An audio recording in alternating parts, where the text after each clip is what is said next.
Okay, we are live. Hello, everyone. This will be a conversation surrounding kind of the general topic of atheism and theism, more broadly, the topic of meaning.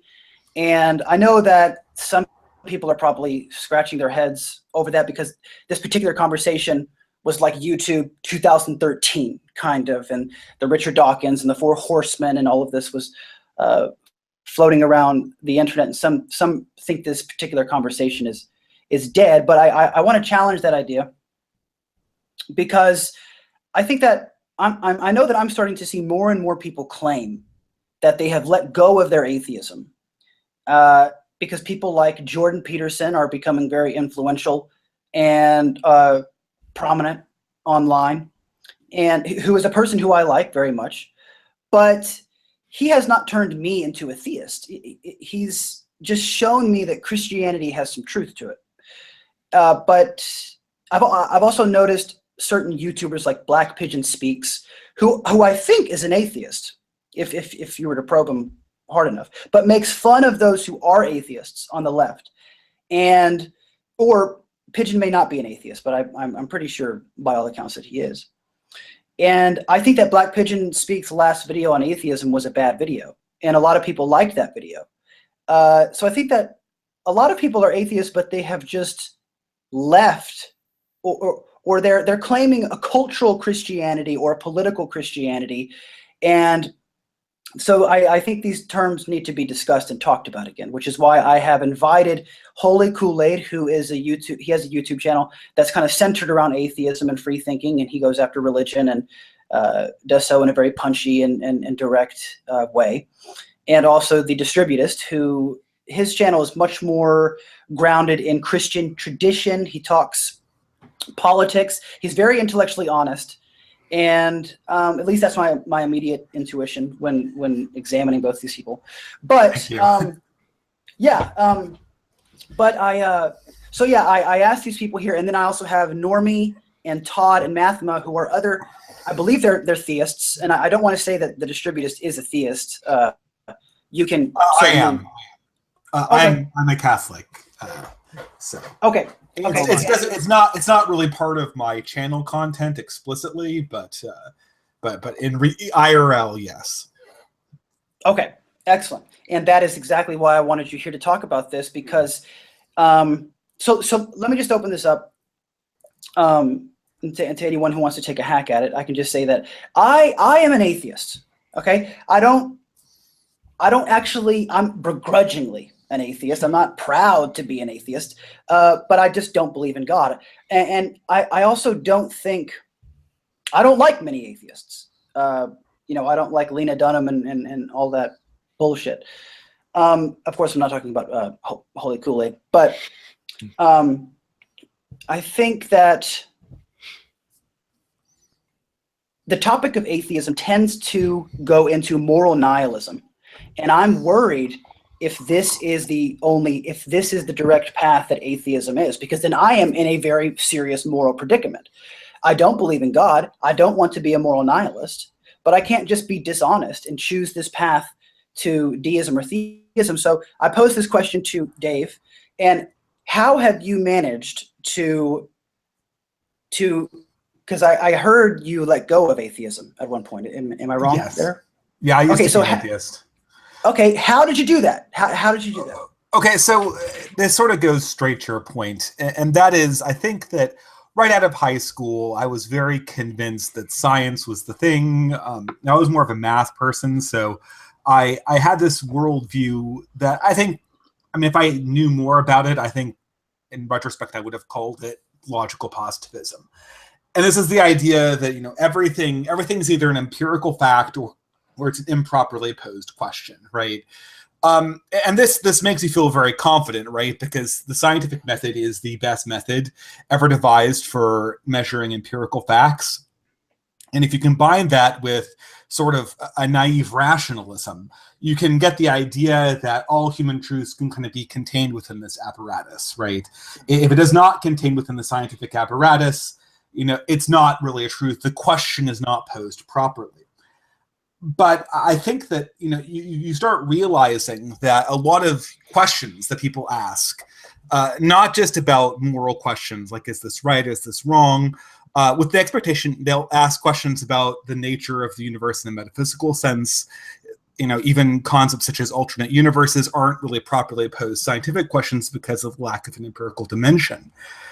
You understand that the questions really are larger than can be what's properly posed within this framework.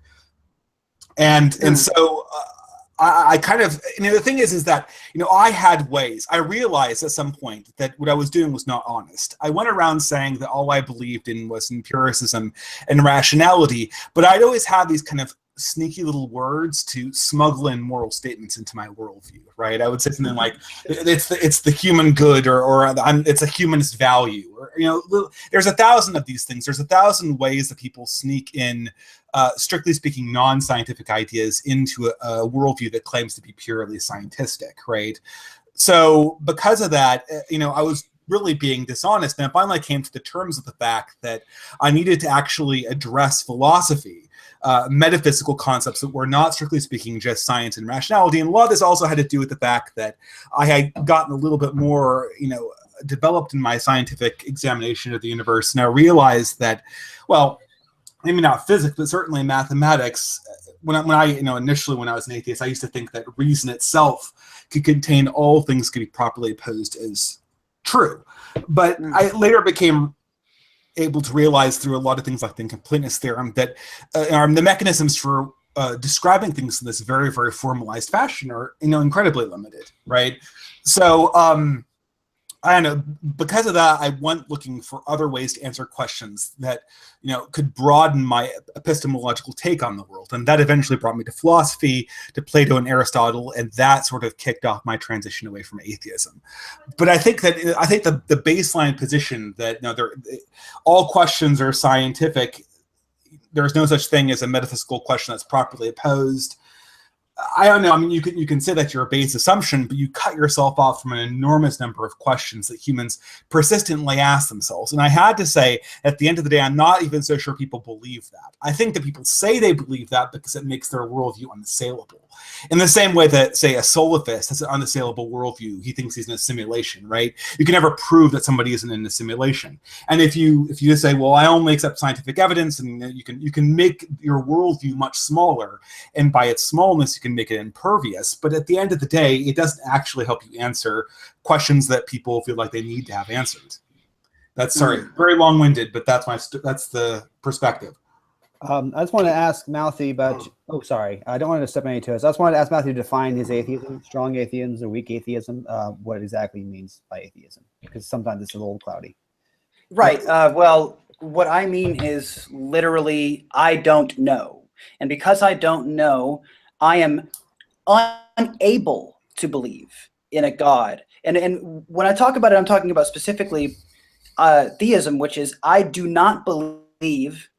Because I do not know that there is a God who's out there who can hear my prayers, I do not believe that there is a God out there who can hear my prayers. Okay. So yeah, it's totally, for me, it's completely honest. I cannot help but be an atheist. And I really want you to pull me out of it, because there is, and this is where Kool-Aid, you may disagree here, but for me, I do see atheism as a road to moral nihilism. I would agree with you. I mean, but to be honest.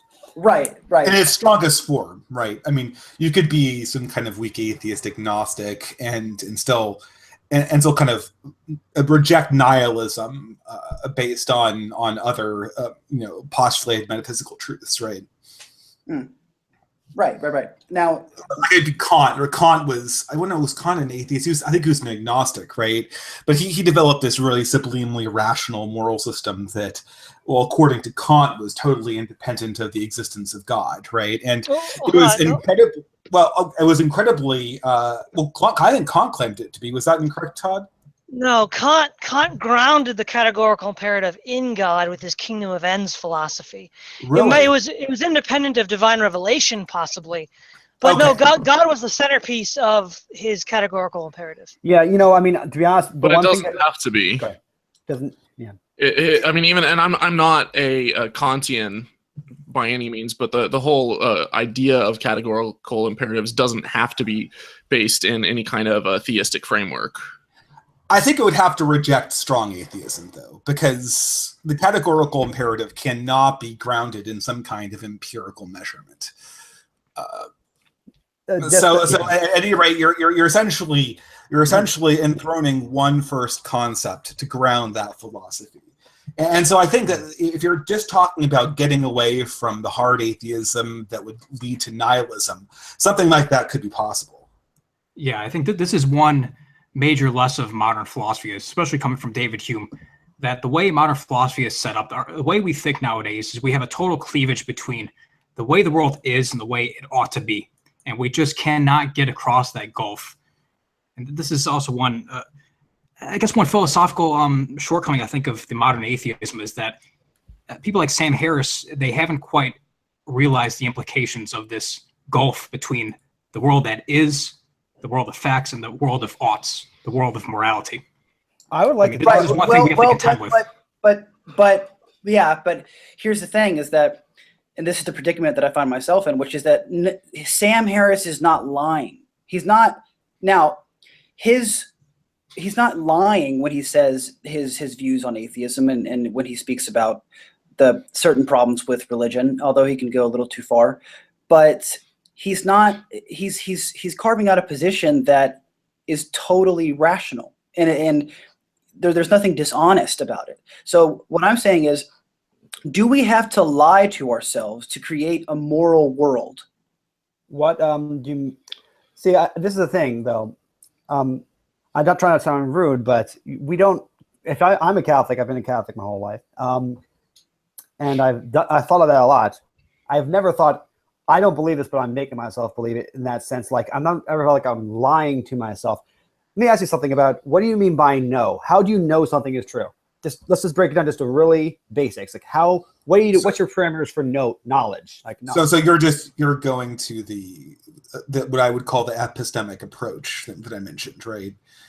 You know, Well, I mean, that's the question, right? But was your question sufficiently answered?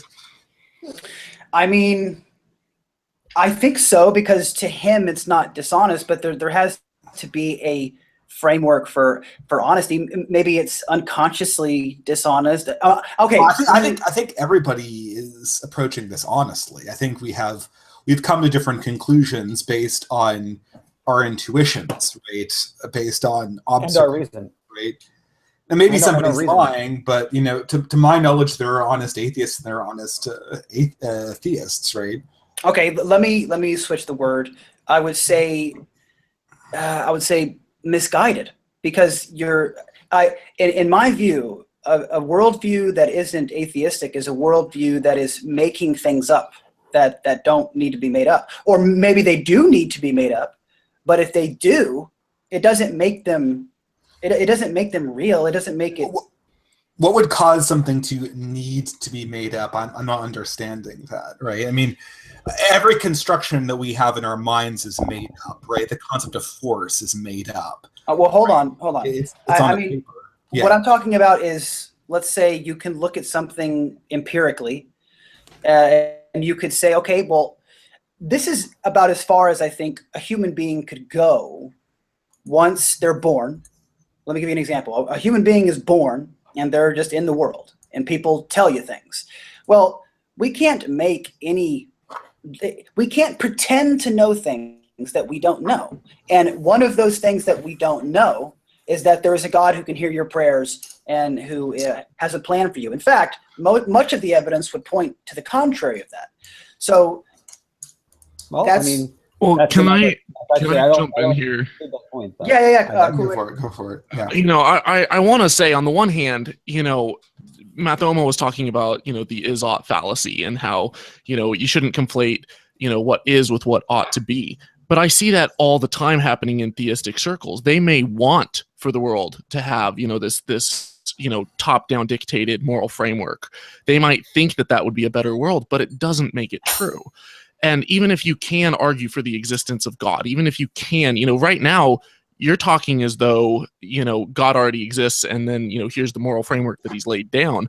I would say even if he does exist, you still have all your work cut out for you to prove that he's even a benevolent God and not an evil dictator just out to wipe everyone out. But I think doesn't this slightly you're miss the right. point? I'm sorry, can I jump in here? You are correct that proving God exists does not prove that the Christian God exists, does not prove the Christian moral framework exists, which is probably what you probably mean when you say moral framework. I assume you grew up in the West like I did. So just to say I actually grew up in Central Asia, but Okay. Oh, sorry. My bad. Then the point is I'm making is that you're correct. I'll concede that just proving God exists doesn't prove anything about his nature. And to be honest, but I would say this about the moral framework. We know morality exists. We all have a moral sense, whether we like it or not. Sometimes I wish I didn't have a moral sense if I'm doing something that I know I ought not to do. I think we all have that common human experience. The question is, where does that morality come from? I think that's the question really is it question. objective? That's also a good question, and that's the interesting question for me. Because one question I like to ask Malfi, since he talks about knowing and how we know, the first thing is, would you agree? Would you argue, as many atheists do, that the only way we come to know things is via scientific experimentation or empirical observation of things, or do you believe there are other ways we can come to know something? I mean, what are the other ways to know things? Okay, well, sorry. I'll give you two. The first way is a historical knowledge, which obviously is not empirical because it happened in the past, but nobody in this room, in this virtual room, would deny the truth value of historical statements. But isn't that also, wait, can I stop you there? Isn't that also scientific? Because if, let's say that someone says historically, we know that aliens visited Roswell, and you're like, okay, but what is the evidence? Are there bodies? Are there ships? Are there, pictures? You're still going about it scientifically, and you can look at historical records and writings and have tablets and coins. In the strong sense, you're not. In a weaker sense, you are. But if you wanted a more extreme example, more extreme example than the one Todd listed would be mathematics. Yes.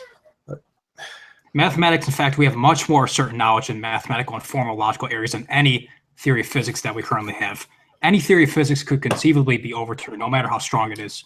And we have truths in mathematics which go way beyond what we could ever need in physics. I mean, we know things about very high-level orders of infinities, and those are absolutely certain. In physics, we have much more uncertain knowledge, and science in general, we have much more uncertain knowledge. So this is most certainly knowledge, but it's not empirical. Yeah, I would ask both the atheists, are proofs knowledge, like theorem-based proofs in mathematics?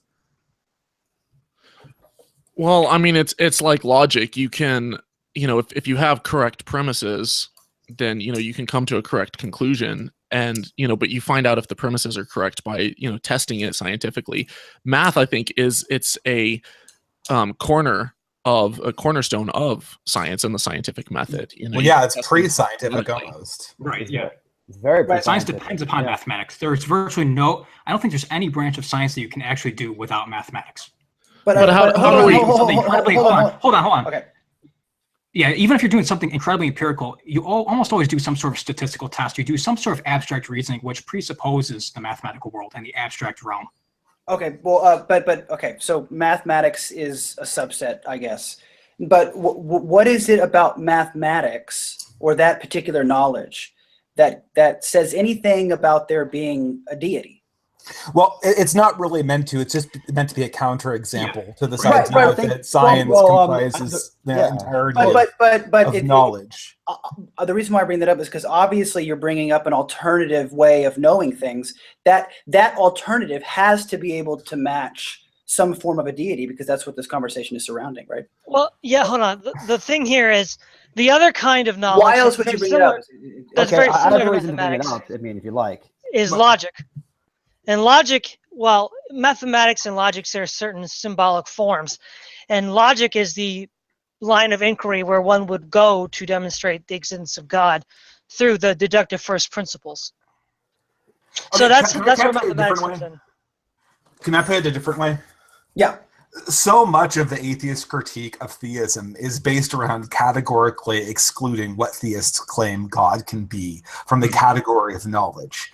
Theists are not claiming that there's an object in the universe called God and we're empirically testing it. We're saying that God is a metaphysical and pre-physical or superphysical reality, right? That essentially is, in some sense, too big to be captured by limited tools of science. We can talk about a lot of metaphysical concepts this way. But at any rate, the question, the critique that the atheists have used to essentially debunk this claim is saying that, well, since God does not fall in the purview of a scientific examination through empiricism, therefore the lack of evidence should discard the belief in God, which is this has been the main critique. When you boil all the bullshit out of it, that's what the critique is. And the first thing we have to establish is, no, indeed, there are truths that are not strictly speaking scientific. There are lots of truths. You can't scientifically prove that it's.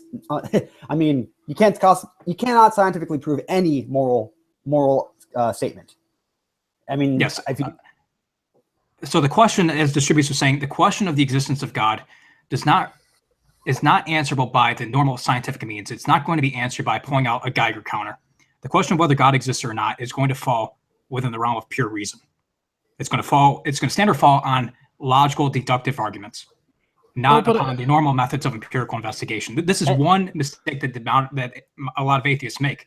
Essentially, it really comes from, just to finish the thought, it comes from not with what the theists themselves are saying. It's coming from being locked into this, in my opinion, rather tight, suffocating view of naturalism. But go ahead.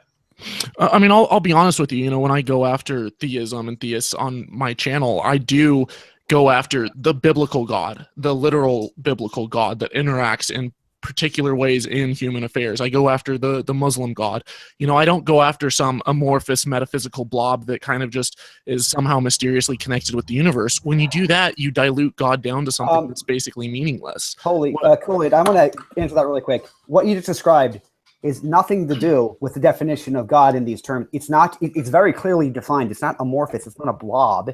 We have very clearly defined what we want to, where we're giving God some definitions here. You know, the logic behind the universe. It's not something that's a blob. I just want to be careful that we don't. Well, I think what he may have meant. Sorry. By I think maybe the word blob was a little too pointed, but I agree with Kool-Aid in that we can break anything down to be that amorphous. We can talk about that. Basically means anything could be true. You're almost setting up the foundation of what you're setting up. Almost sounds like, and please correct me if I'm wrong, because I probably am, that you can just make any claim you want. May I answer that? Or who wants to take that? Pardon me. Mouthy, one thing, and also Kool-Aid, one thing to realize is that the way the Western philosophical tradition has developed is that there are concepts of that most metaphysically ultimate reality, which predate Christianity. I mean, the idea of a most metaphysically fundamental reality is something which has been argued for by most notably Plato and Aristotle. It predates Christianity. So this is how the intellectual tradition has understood God in the classical theological sense. So this is the sort of thing that we need to critique here. It's not so much, okay, let's read a few lines from the Bible and let me debunk that. I mean, to properly engage with the question of God, one needs to engage with the classical theological tradition. And that comes from Plato and Aristotle all the way to, say, St. Augustine, and perhaps most famously, St. Thomas Aquinas. Yes, may I come in here? Yes. So for instance, I mean, this is what is really critical, is that Christianity, and in some sense Islam too, but less so, is not something that exists as an apparatus, which, you know, only is, you know, in the literal religion. This is built on an older, both philosophical and religious understanding of metaphysics. And it does not, and so a lot of the atheist critiques have been sort of like taking the developments that are later on in the line of logic, isolating them from their presuppositions, and then destroying them. But what we're really not engaging with the questions as they stand. For instance, if I were to come to somebody who had no knowledge of physics and explain electron tunneling to them, this could be mocked as being ridiculous and in violation of all concepts of physics. But, that's not exactly, just the concept of electron tunneling is not, it's a later development built on a larger apparatus. And until you understand that apparatus, it looks like magic, right? So I think the first step is to understand a lot of the arguments for just the metaphysical existence of some higher order or some higher point. Then there are smaller arguments that take you to the fully developed religion as they have come to be.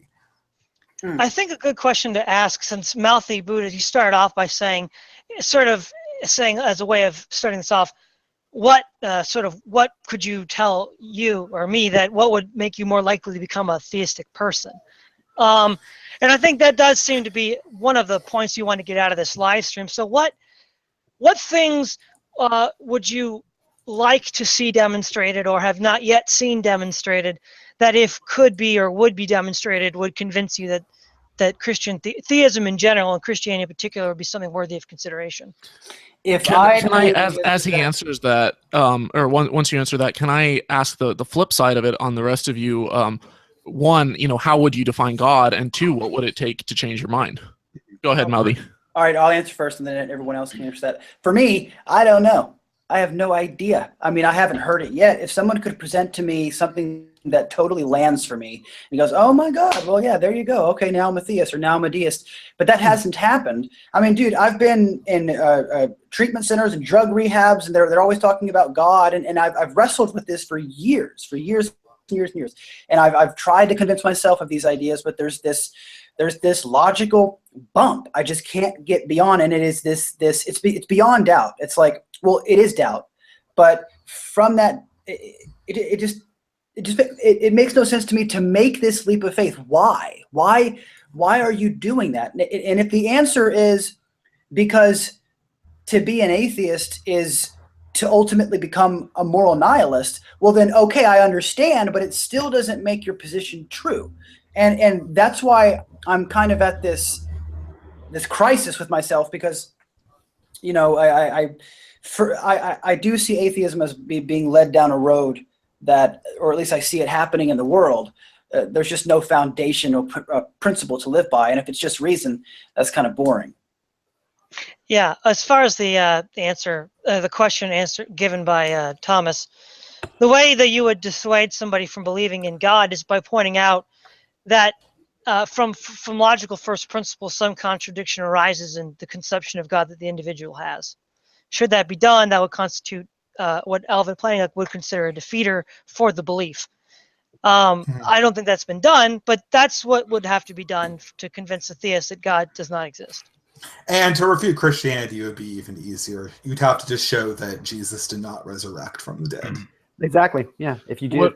What if you could prove that not just Jesus, but that any part of the Bible was errant?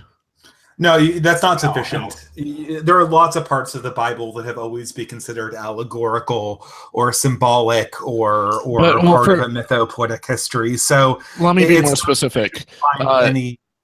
If you proved that there was no first man and no original sin, then and so there's no need for God. Would that not discredit? No, it wouldn't. It wouldn't, because you could prove Christ's sacrifice.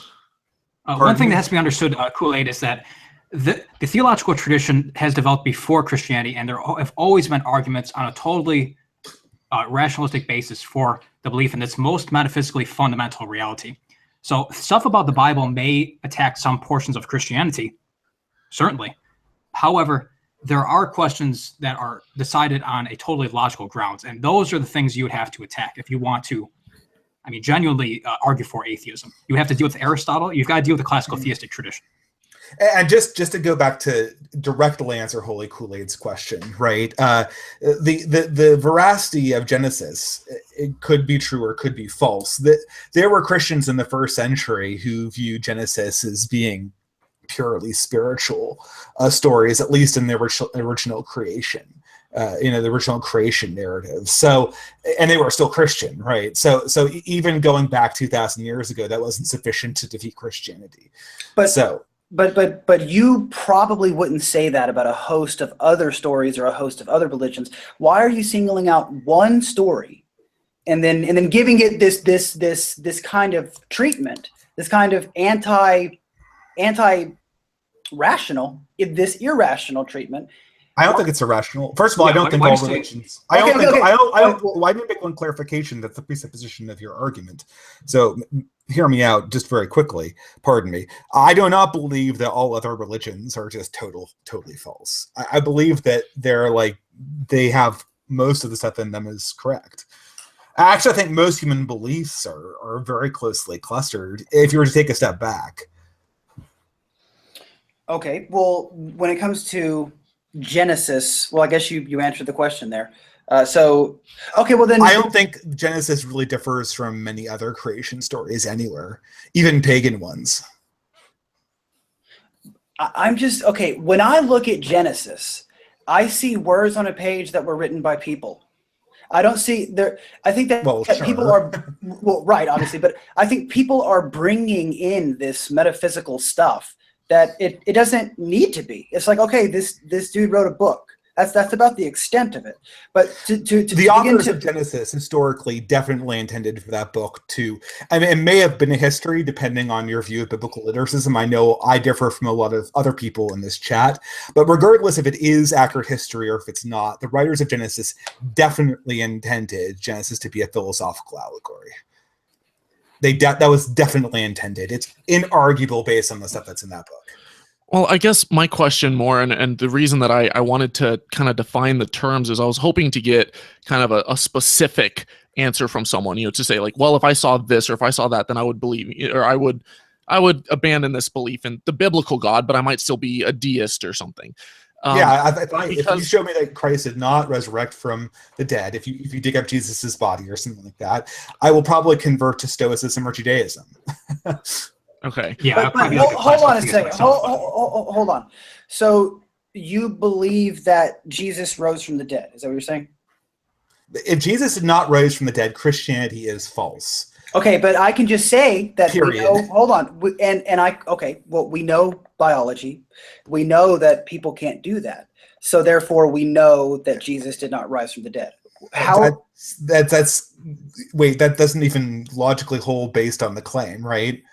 The claim is literally that it's miraculous. People knew in Jesus' time. Oh my God! I don't know. I don't see how you're able to walk around that one because look. Know. I do. Look. Okay, well, hold on. Repeating the claim properly. Hold on. Okay, so when a Muslim says that Muhammad flew to heaven on a winged horse, do you grant that claim? I don't, but I understand what the claim is. I don't understand. I don't go up to a Muslim and go, "Oh God, we know hoshers can't fly, therefore that claim is false." I don't do that. But they would be stupid. But you're still accepting a claim without any evidence. Exactly. Hold on, guys. Accepting the claim and phrasing the claim properly or differently. I understand when someone says there was a miracle and I flew through the air. Okay, I can't refute a miracle by saying that the physical laws as they ordinarily operate in the empirical sense do not allow for human flight, because that's not a proper statement of what he claimed. He claimed that the laws of nature were suspended and then he flew. Okay, that's fine. Maybe we have another way of measuring it, but simply appealing to the ordinary operation of physical laws is not sufficient to answer that particular claim in the proper phrasing and in good faith of the way that it was asked. I would agree with you. I would agree with you on that.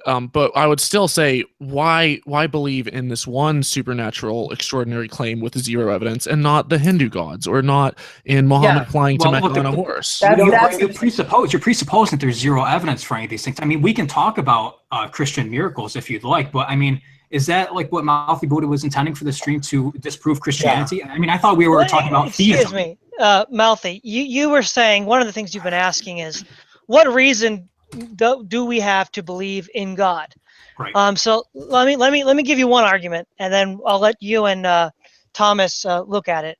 So the German mathematician Leibniz came up with the principle of sufficient reason, which says that for every effect there must be a cause to explain it. So the in effect has a explanation either in itself, or sorry, not that's an effect, that's different. That was law of causality. Sorry. Things have an explanation, either in themselves or in some external to them. So let me give you an example. A chair, according to principle of sufficient reason, has an explanation in that it was external to itself, in that it was made by someone else. Now, if everything that we can imagine, that we can see in the physical universe, or anything that is a mental category like the laws of logic or artistic truths or logical truths, are explained by some external thing, then we have an infinite regress of causation, but infinite regresses are not possible according to Zeno's paradox. So therefore we have to have something which not only has the cause of its explanation in itself, but is the cause of explanation for everything else. That's one argument. So we'll start with that. Okay, but was that what we were? Can I get a clarification on the topic here? I feel like there's like 4 different topics floating around. Well, Yeah. I can tell that we are, everything we've been doing, we're naturally gliding around, and that's fine. I think that if we don't want to touch the topic of Christianity, I will shut my mouth on that topic. But No, I'm not talking about that, but wasn't the idea theism versus atheism? Right, but someone asked a question to Dave, and you answered it, and I just wanted to hack away at the claim. And the claim was, and I just asked you if you believe that Jesus rose from the dead, and you said you do believe that, right? But we don't have to talk about that. But in my view, I and this is me being honest, and I could be fucking stupid, okay? But in my view, you guys are doing a whole bunch of acrobatics to try to get around the idea that a man could live after he dies, just because there is a bunch of mysticism around this particular figure. Now, I think Jesus was an amazing person, whoever he was. I don't know much about him, but Christ consciousness, that's all good. But I think that we have to. People can't die and then live again. Now, Look, you asked me about whether I admit the claim of Muhammad flying to Jerusalem on a flying horse. Right. I would never make the argument against that you're making against the resurrection right now, because it's not a proper restatement of the claim to begin with. But why can't I just talk rationally about this? Why am I the one who's like the idiot? You're not rationally phrasing this properly. The claim is not that under ordinary operating systems in the natural law, a human being can live again. Just like the Muslims claim that Muhammad flew to Jerusalem on a flying horse isn't a claim that horses fly.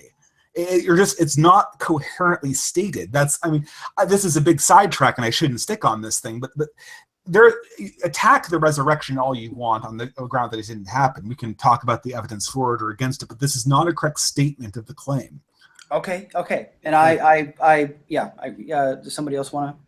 Can I just add one thing? Different take on something. One thing is it's a good thing to talk about. I don't think it's going to take up the entire rest of the stream. That's all I'm going to say, because and I think that the reason Jordan Peterson didn't go into the historical claims of Jesus, because it's just a really big topic. I understand that, but to me, it's like it's important. It's very important. I'm not saying don't talk about it. Right. I'm just saying it will take up the rest of the stream, because we have answers for it, and it's going to be a complicated and long conversation. Like Dave's already said. That's all I wanted to say. Could I make a point? The whole theological tradition has provided a number of rational arguments for the existence of a most metaphysically fundamental reality, and we just heard one from Todd. You can attack the claims of Christianity, but as I've been trying to point out, the question of whether God exists is on a rational foundation. This can be. We have to deal with the arguments themselves. We can attack Christianity all we'd like, but you may not even agree with the arguments, but there are rational arguments for the existence of God, that most metaphysically fundamental reality. Give me one. I am waiting. Okay. I am waiting to be convinced. Do you want me to repeat the argument that I gave about 5 minutes ago, Malfi? I am not smart enough to understand that. I didn't really know what you were talking about. It sounded like I really don't think I'm smart enough to really understand. Would Thomas have anything to say about it? Well, on the note that, I still too am waiting for a convincing argument for God, because what I'm hearing is, we don't, have a framework for where morals came from without this. I'm like, well, actually, we do have a really good moral framework for, how did morals evolve? And morals change. You go to every culture in the world, and they are different depending on the culture that you're in. Is there any culture that says killing a child is always right? Is there For no any reason. culture where that's beneficial for the society to have a thriving society where you murder babies? Yeah, sure. There's- I mean, there were- the other there were tribe is Aztec- going on your tribe. There were Aztec cultures that would sacrifice human beings. There are cannibalistic cultures. There are But they didn't cultures that- say. But they sacrificed it for a reason. They didn't say just because we want to. There's nothing wrong with it. It's a morally neutral thing. No, they Everyone has thought the right they to thought it education. was moral. They thought it was the No, they religious thought right thing to necessary. do. They thought Guys, it was necessary. Kool-Aid, This is going somewhere. Excuse me here. But Kool-Aid, I'm real going quick. somewhere with this. You said there were no arguments for that. We had not given an argument for the existence of God. I said you haven't given a convincing argument. Well, what was unconvincing with the argument that I just presented? That's what I'd like to hear. Restate. I forgot Okay. who said what. Okay, let me restate the argument that I made earlier. According to the principle of sufficient reason, there must be a reason to explain the existence of a thing. A thing's existence can be explained by something external to it, Oh, or yeah, by itself. I remember where you're going with this, but that right there is a logical fallacy. Just because let's say that every single chair in England is made by a carpenter doesn't mean that England itself had to have a carpenter to make, the land and everything else. Like, just because everything that we know of in the universe that we have created has some type of cause and creator doesn't mean that the universe itself does. Wait, that's not a proper statement of the. Yeah, that's you not missed, what you I'm missed saying. the premise here. If England itself was a pile of chairs, that would be the proper analogy. But it's And not. you had a pile. Yes, but the sufficient reason thing, it attached the property of contingentness to every single object in the universe. But you have no. breaks your entire. How many universes? objection Like, there. if you had, there's thousands of universes, and we know that every single one of these universes had a creator. Therefore, it's probable that this one does. But we don't know that. But there aren't thousands of that our universe Mhm. had a creator. Perhaps we could. You're not. Hold on, guys. Hold on. I want to clarify Thomas's point here. Okay, are you saying that why couldn't the universe itself be the entity in which its own existence is explained by itself? Imagine that there's, everything in the universe is, there's a couple things that, maybe we don't know what started the Big Bang, or we don't know, this tiny little aspect of string theory or whatever. If I come along and I say, hey, there's this entity and it's made entirely of bacon, and it's all knowing and all, omnipresent and omnibenevolent and all powerful and omnipotent, whatever, then you would say, you're insane. You're thinking about some weird bacon deity.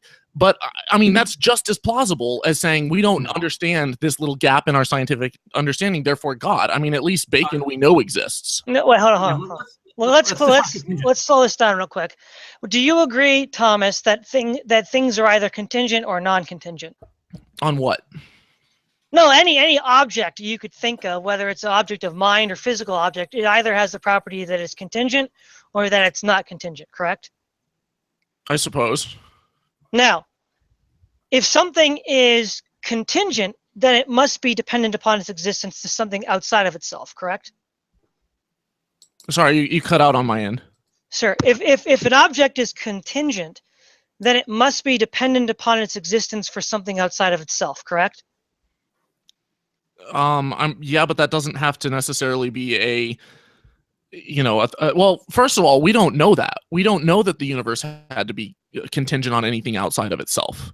So you would argue then that the universe, if you're going to argue, I'm trying to rephrase your statement, you would say to the theist, if you're going to argue that God is this being or thing that is self-existing, then why not just call it the universe instead?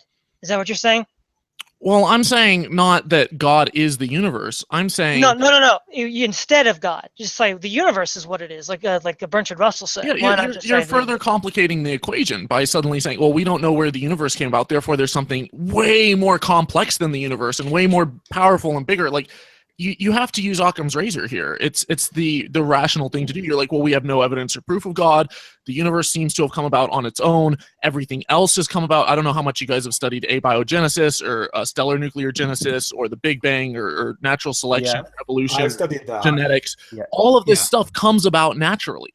And the more that we learn, the gaps get smaller and smaller. It seems like you're walking away from Todd's argument and trying to divert this onto an argument about evolution. Todd's argument had nothing to do with it has stuff. nothing to do with a purely evolution. logical argument. It has Well, nothing I to do with don't- I don't evolution. think I'm you just really- saying. I think you'd be able to point out any kind of gap in logic to that argument, frankly. Yeah, let me try to clarify this again. Let's try to get back on topic here, okay? Now you agree, right, that from a purely logical point of view, a thing is either contingent or it's not contingent. We agreed on that. Now, if a thing is contingent, therefore it must have an explanation for its existence out external to itself. Otherwise, it wouldn't be contingent, correct? If it's subject to chance, then it has Now- to. You're saying it has to be. No, we're not talking about chance. We're talking about the nature of existence. If it's contingent, a contingent being or object is an object that might or might not exist. We're all contingent in this chat. We might or might not exist. We certainly won't exist after some point, physically, when we die. So the idea is that, okay, so if everything were to be contingent, then we have an infinite regress of contingent causes, which would be impossible. Therefore, there must be one cause that is not contingent, and this is according to the principle of sufficient reason. And why can't that be the universe that started? There we go. everything? Thank you. That's what I was trying to get to.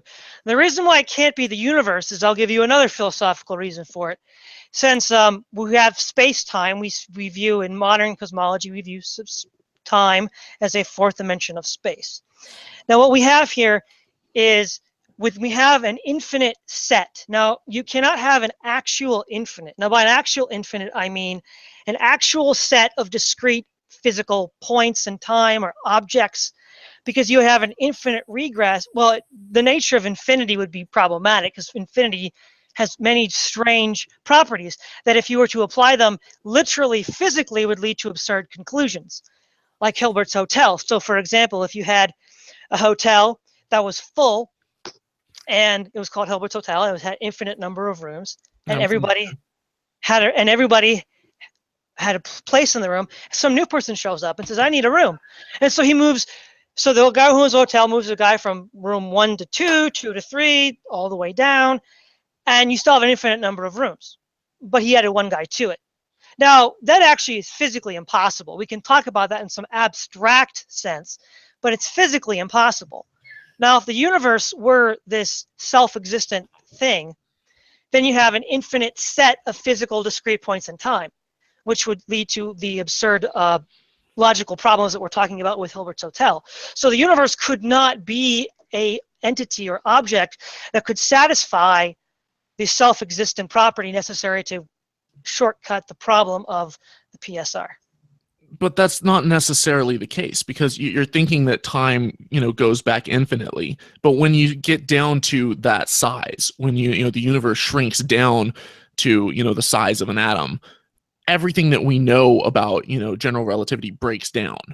Everything that we know about time breaks down. Time comes to a stop as it gets infinitely small. Well, I'm not doesn't so seem to be an sure. objection. I'm not so sure that like a naked singularity defies the properties that Todd needs for the proof to hold. Right. Well, let me ask you a question here, Thomas. Are you saying that the universe began to exist, and so before it wasn't existing, and then at some point, time t, it began to exist? I don't know. And that's the difference. Is like we can look at everything that we know about science, and we can study microwave background radiation, and we can look at the fingerprints of the Big Bang, but we still have gaps in our understanding, and it's okay to say we don't know. I think it's extremely arrogant to then posit, oh, we have no evidence, but God must have done it out of thin air. That's a huge leap for me, and I don't find that it's, hold on, guys. I don't find that it's intellectually honest for me to just to take that leap.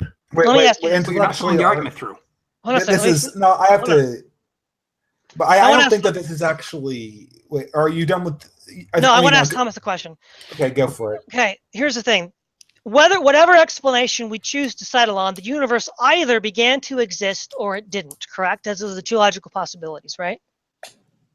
Yes, but we don't know that hold the on. universe is all that there No, but we know those are two logical possibilities, correct? Yeah. Now, if it began to exist, therefore it's contingent, right? So if it began to exist, then by definition it couldn't be this being, this entity that is self-existing. Yeah, you're going with the William Lane Craig, everything that begins to exist has a cause. We don't know that. Well, yeah, we do. No, we don't. Like there's no way for us to know for sure that everything that began to exist had a cause. So things can happen for no cause at all, for no reason at all. They can just happen for no reason at all. We don't know. We don't know. That seems I to don't destroy know that. science. How could I know that? that? Seems to destroy science. The question is, to contradict that claim, essentially you can toss science right out the window. Yeah. No. Once a if, phenomenon can occur for no reason, then we can discard our entire approach to the universe. People never should have even started doing science to begin with. They could have just said, "Oh, what caused this? What caused this monkey to be this way?" And they could say, "Oh, well, this spontaneously was self-sufficient, and it's been that way, forever." That's just the way things are. Welcome to the world of quantum theory. With particles popping in and out of existence. I've heard a lot of this whole "we don't know." There was sort of this question of. Now, I'm not really one for apologetics like Todd is, but I know a fair amount about intellectual approaches to things, and sort of this idea. I got the sense that towards the end of Todd's argument, you're really appealing to the whole well, we don't know, and it's intellectually dishonest to say that we don't know. I'm certainly not claiming some kind of perfect knowledge that God exists in this way. And insofar as science or anything helps us understand the universe, I really adhere very ardently to Stephen Box's formulation that all models are false, but some models are useful, and science is a model, right? So necessarily leave some things out, right? I have a very, very loose understanding of this, and I think everyone has to have a loose understanding of this. But but you seem to be trying to play black and red. You seem to be saying that, if you don't have a fully specified explanation of every aspect of how God exists, then we win because you're being vague, you're being superfluous. But if you have this highly specific argument for God, then it's too certain, you're not leaving any room for doubt. Why can't we just say, I don't know? How do we reconcile those two things? I mean, it seems like if we were to come up with some very highly rarefied explanation of God, wouldn't you reject it for being too certain? Well, if it was testable and you could empirically show that it doesn't exist, then but here's the thing. We just at the inception of this argument, we started off the premise that we were not arguing that God was some object in the universe amenable to empirical tests. So again, you're trying to superimpose an argument you want to be arguing for against the one that's being brought here. Well, but that's basically like saying, that there's an invisible unicorn in my garage that is untestable, unsmellable, unfeelable. It doesn't interact with the world in any way, and but it exists. That's not true. Do you have an argument for that, though? We've just given an argument, though, for the existence of a necessary being, but do you have an argument for that? I mean, I feel like this argument hasn't been addressed. I mean, the objection that we just heard is that the universe is itself that non-contingent thing. I mean, Todd gave you one example from the impossibility of actual infinite. But the argument too. Let me complete the thought here. Another reason we have to think that the universe is contingent is because physicists talk often that the laws of nature could be other than what they are. The universe did not have to happen in the way that it actually did. So that's another reason we have to think that the universe is contingent. You may not agree with that reason, but if you go with that, then there is I said, hold on. That's an additional reason that we have to think that the universe is contingent from the simulations of laws. It didn't have to be the way it is. And furthermore, the universe is composite in its nature. It's not one amorphous thing. So the universe does not seem to be the sort of thing that has the sufficient reason for the way it is within itself. And it requires an explanation outside of itself. Even assuming that, that everything that began to exist does have a cause.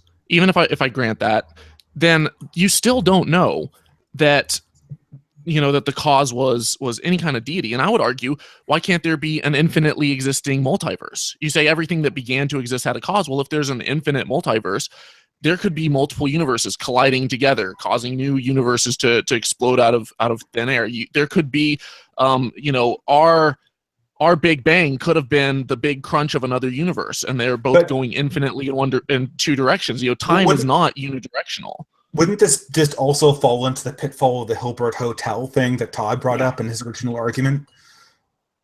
I mean, are you proposing an infinite regress here? No, infinite regress of contingent objects. It's the same prospect that you had before by postulating an infinitely, a universe that existed for infinite time. It's the same thing. Right. The difference is I could say, oh, hey, if I start on the equator and I start walking around the world, I could go infinitely in one direction. but that doesn't mean that the Earth itself isn't a finite measurable sphere. We're thinking of time in, just in one specific way, one direction, one dimension. That's not necessarily, like, we don't know. It could be that, that it had a starting point. It went off in all directions. It could be that it's time is just like a plane, and it's just I guess I still haven't seen a logical defeater for the argument. All we're left arguing over is what is the non-contingent point in the universe. And I agree, we don't know anything about that, right? We don't know. But the argument was only to get us to the point where we're acknowledging that one non-contingent point. Yes. That it had to have some kind of a cause. No. That's asking a bad question. If we, by rational grounds, arrive at the conclusion of a necessary being, to ask what caused that or what provides a sufficient reason for that is just a bad question. What you're asking is who moved the unmoved mover, essentially. You're asking a nonsensical question. But you have essentially two possibilities here. You have an infinite regress of contingent beings, or we have to come to rest with something which is necessary and provides a sufficient reason for all other contingent beings. But God, there's really God only offers the same dilemma. God is the exact same dilemma. It's you come back to God and you're like, well, he's the logical assumption. He started everything. Well, but he had to have come from somewhere. Why couldn't What? Okay, hold on. No, This is the mistake. No. The principle of sufficient reason says that a thing has an explanation for its existence either in itself or in something external to it. Now, the only way to end the infinite regress is that there is a thing which has an explanation internal to itself. And the universe was what you initially offered as that, and so we continue to argue why that was not. Well, I should say not the universe, but the cosmos, to be more specific. Well, that's still the same problem, because they'd still have the infinite regress of physical time points. You'd have if it's space time, because you would include space not just within our cosmos, not within our universe, but within the other ensemble of multiverses. You have the problem. We have a twofold problem. You have, at any temporal point within the multiverse, an infinite set of actual universes, and each of those universes extends infinitely into the past. So we have two sets of actual infinites, which compounds contradiction upon contradiction. Okay, let me just step in real quick. Now I want to address this to Todd, right? Todd. Okay, Todd. So Todd, you're setting up a frame which I'm assuming means that you don't need faith to, you basically don't need to believe in a God, because God is testable through knowing. Is that correct? Okay. Yeah. That's actually a good question. What is the nature of faith? One of the things you'll see a lot with the new atheists is that faith is a kind of epistemology. Peter Boghossian sort of pushed that line. It's a bad way of knowing. Faith isn't an epistemology. Faith comes from the Latin word fides, which means trust and faith and belief. So the idea is this: if you say that I trust somebody, you don't trust that they exist. Because they exist, you trust that they're going to do what they say they'll do. So when you say that you have faith that your friend will keep their word, by that you don't mean you have faith they exist. Their existence is presupposed and is a posteriori to your faith in the friend keeping his word. So when we say we have faith in God, we don't mean we have faith that God exists. That's a category mistake. What we mean is we have faith that God will do what he told us he will do. But why do you believe your friend? They have a track record. They have history that's testable. That's built. And if you say you have faith that God will tell you which one, because now it seems like you're getting into theology. And I'm not making this. No, move. we are. But what I'm saying is I'm clarifying what faith is. You would ask me, giving this argument, does that mean I not have faith? No, it doesn't. It doesn't mean I don't have faith, but it's a misunderstanding of the nature of faith. Right, but you said you have faith that God will tell you what to do or how to do. No, I will have faith that what God says he will do, he will do. In the same way that you would have faith that your friend will do what they say they will do. But either you're taking that on evidence, either you're taking that off of a past track record or some evidence for God, in which case that's not faith, that's science, and it's testable. Right, that's where I was getting into. All of this seems, much of what you're saying seems to be falling under the umbrella of science, or at least of some way of knowing which and it seems like you don't need faith for it. But as you said, the faith is the action to which he prescribes to us, or he will do what he says he will do, is the faith part. I think if I could ask for a clarification here, I believe it's a little bit more, faith is mean like keeping faith with a marriage, keeping faith with a contract. You've agreed to do something, you've agreed to live as some kind of person, and now you keeping faith means you persist in your side of the argument, just like the other person will perhaps in the future. That's very much the way faith is meant to be perceived.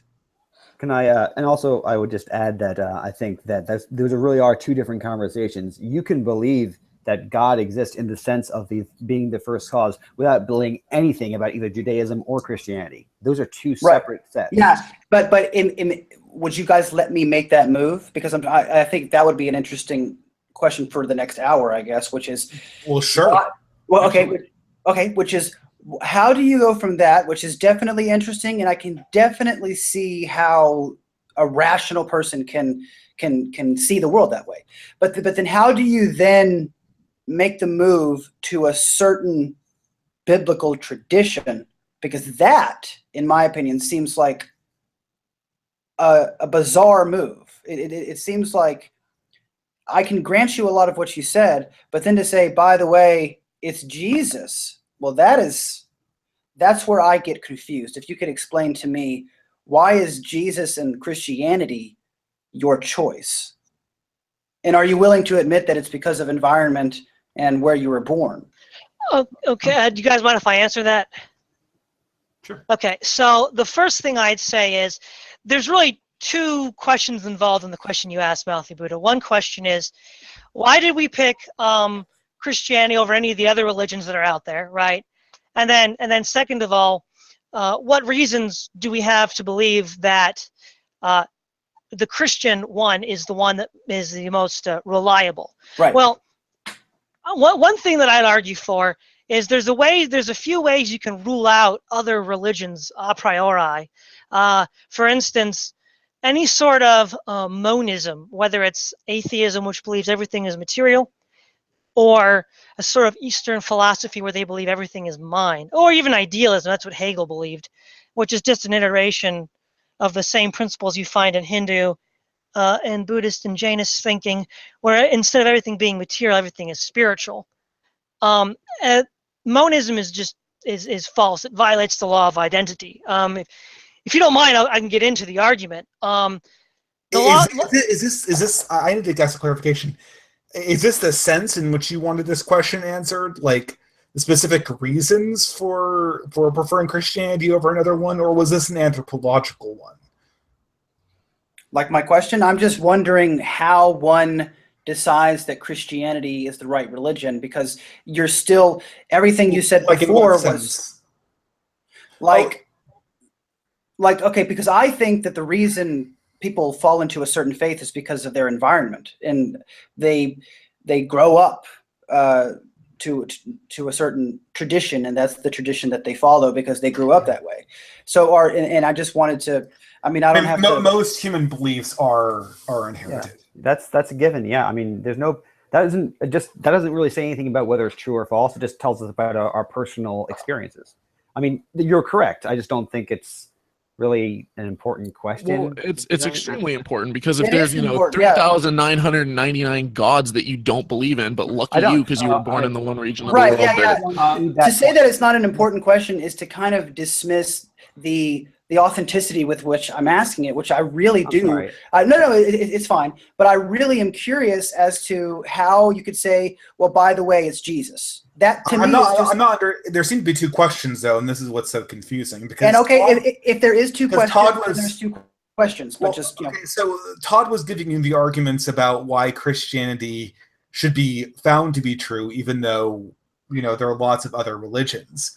But that seems to be merging in this conversation with another concern about, how are we sort of privileging our own ancestral culture. The difficulty is that, to say that, well, this belief is largely inherited, it's not sufficient to show that belief is untrue.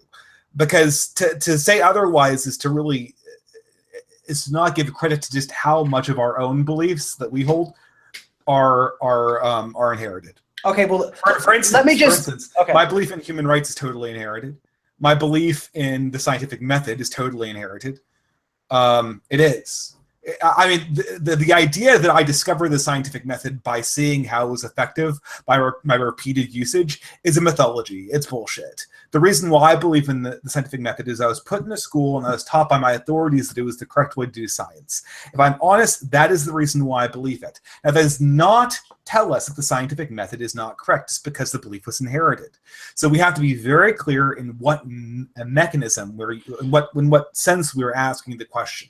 Well, no, but the difference is that if you took every religion in the world and you destroyed it, 1,000 years from now, none of that would be back. It would all be different and weird and stuff. But if you took science and the scientific method and you destroyed it, 1,000 years from now, all of it would be exactly back the way that it was. Because we can. I'm not so sure either of those statements are true.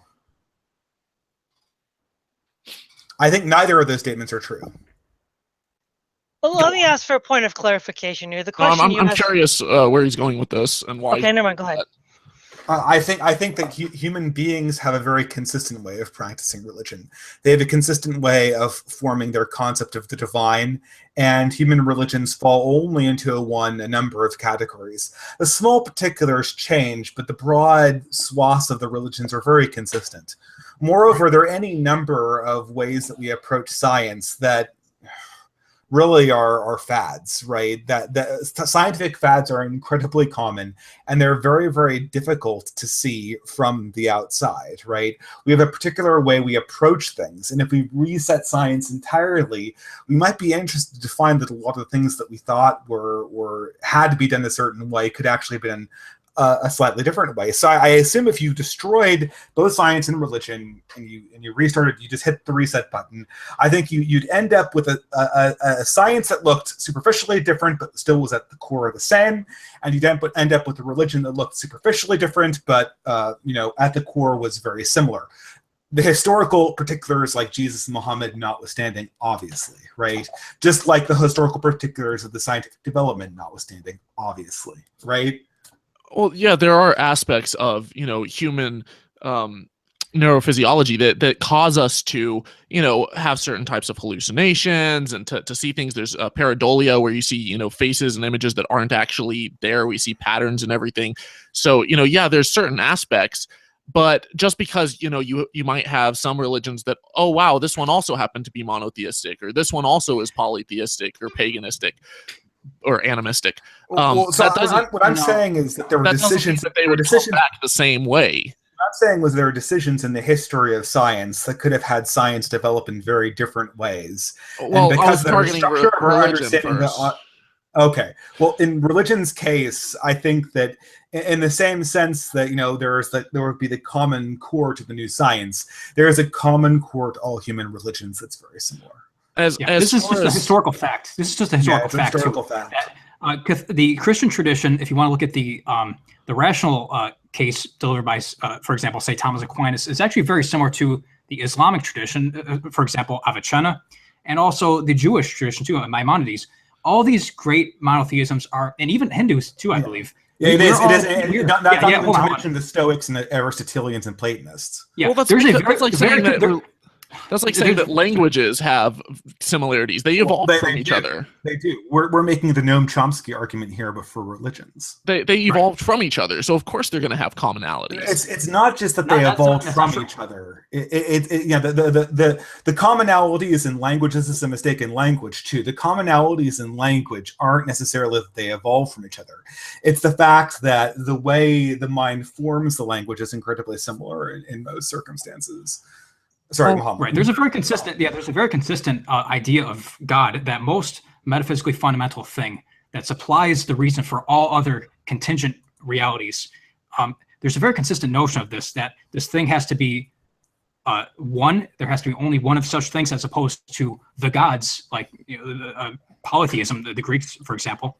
And there's also this idea that this thing is something which transcends time and space itself. So there's actually a very consistent idea of God that's But has that's actually not developed. true. If you've ever studied other religions, there are religions that say that then the gods, just emerged out of, some flower in the universe, or that this god was the first one and that it emerged in some way, that it's not eternal. There's very, in fact, there are more polytheistic traditions than there are monotheistic traditions if you go far enough back. Yeah, there's actually a distinction. Can I interject, Buddhism- Thelma? Hold on, excuse me. One of the things that you're bringing, there's a bit of a category mistake you're making here, Thomas, is that the polytheist gods are themselves contingent beings. So by their very nature, as conceived in the holy texts of the Greeks, the Egyptians, and the Hindus, could not be the God that we were demonstrating with the law of with the principle of sufficient reason. Because they themselves are contingent another beings. interesting add-on to that is that most polytheistic religions actually usually have a position of an eternal oversoul or an Atman that really does take the role of sort of the unmoved mover in that religion. Right. So Zeus has an it's not. yeah. But we're not even bringing up, animism and people that would worship fire, like Zoroastrianism. Or No, it's the same deal that they have. It sort of falls into the Buddhism same be different? categories. Pardon me? Wouldn't Buddhism be different than all of these? No, Buddhism has, what do you mean? It's a different. I mean, it's different in the sense that it's put together different, right? It's different. It's certainly different. Drastically different because it doesn't have. There is no deity. It's drastically different. It's drastically different from something like Hindu. Well, I mean, even though it evolved from Hinduism, it is drastically different in how it's set up from Hinduism. But it's not drastically different than, say, Stoicism. Yeah, there's always been this idea floating around in the West of that most metaphysically fundamental reality, that upon which all other conditioned realities depend. That thing which stands at the most fundamental level of explanation thinkable. I mean, this idea is absolutely essential. I would argue that Buddhism is the only one that doesn't need, that you don't have to, it's empirical because it's you and your mind. No other claims need to be made about the universe at all. Now there are schools of Buddhism which talk about, karma and rebirth and stuff like that. But many, like the school of Vipassana, is just a meditation technique to get to know your mind, and the main, there are no claims need to be made. The mind is everything. That's pretty obvious. And you just made a claim right there, didn't you? Yeah, that's a claim. But that's verifiable through your mind. It's you can test it through the laboratory of your own mind. I'm not just making a claim that can't be verifiable by all of us right now. I mean, I don't know. I think you could. I don't know, but I think that this is sort of. Well, I mean, I don't think anyone can or has been able to debunk the claim that the mind is everything. Okay, hold on. So, Mouthy Buddha, are you making the claim that all that is mind? Yes. Okay. No. Hold on. I'm not saying that there is not an objective reality or an objective world, but I am saying that the way we see, the lens we view experience, that is everything. That doesn't seem to be debatable, but I'm willing to listen. So are you saying that the universe is? Are you saying that only one substance, mind, is everything? Right, no, I think he's saying cogito ergo sum. Basically, I think therefore I am. Okay, so he's not making a claim about substance dualism or monism. He's making a claim about that the mind exists. Well, yeah, the mind exists can be demonstrated through cogito ergo sum, but that's not really a. Buddhism makes a much stronger claim. It makes the claim that mind is all there is. And that's a claim that's not as intuitive as cogito ergo sum. I think modern science rest upon that. Can we actually modern science on that? Do what? Well, I'm sorry. I mean, could we even do modern science upon that assumption that the mind is all that there is? Like the only substance is mind? I don't know. I'm not. Yeah, I mean, I think we should examine this. Do you believe that? Yeah. Do you believe that's do you entertain the belief or the possibility? Here's the thing. Nothing needs to be believed once you get in. Well, once a person gets in touch with their mind and what arises and what happens, there's this non-dual reality that can be pierced with attention, and that is the ultimate reality, because it's a way of seeing through our constant barrage of thoughts that arise in consciousness, and we can see that we're separate from that, or at least that we are the awareness of that. And then we begin to realize, holy shit, everything is the mind. Consciousness is everything. And it's not really a claim that requires belief because it's empirical. Let me just I add think this there's really confusion quick, just really quick, on just a side note. This is what Mouthy, what you just said there. That's what I was looking forward to with this talk. I would love to talk to you guys about this stuff that Mouthy you were talking about. I just enjoy talking about this sort of thing.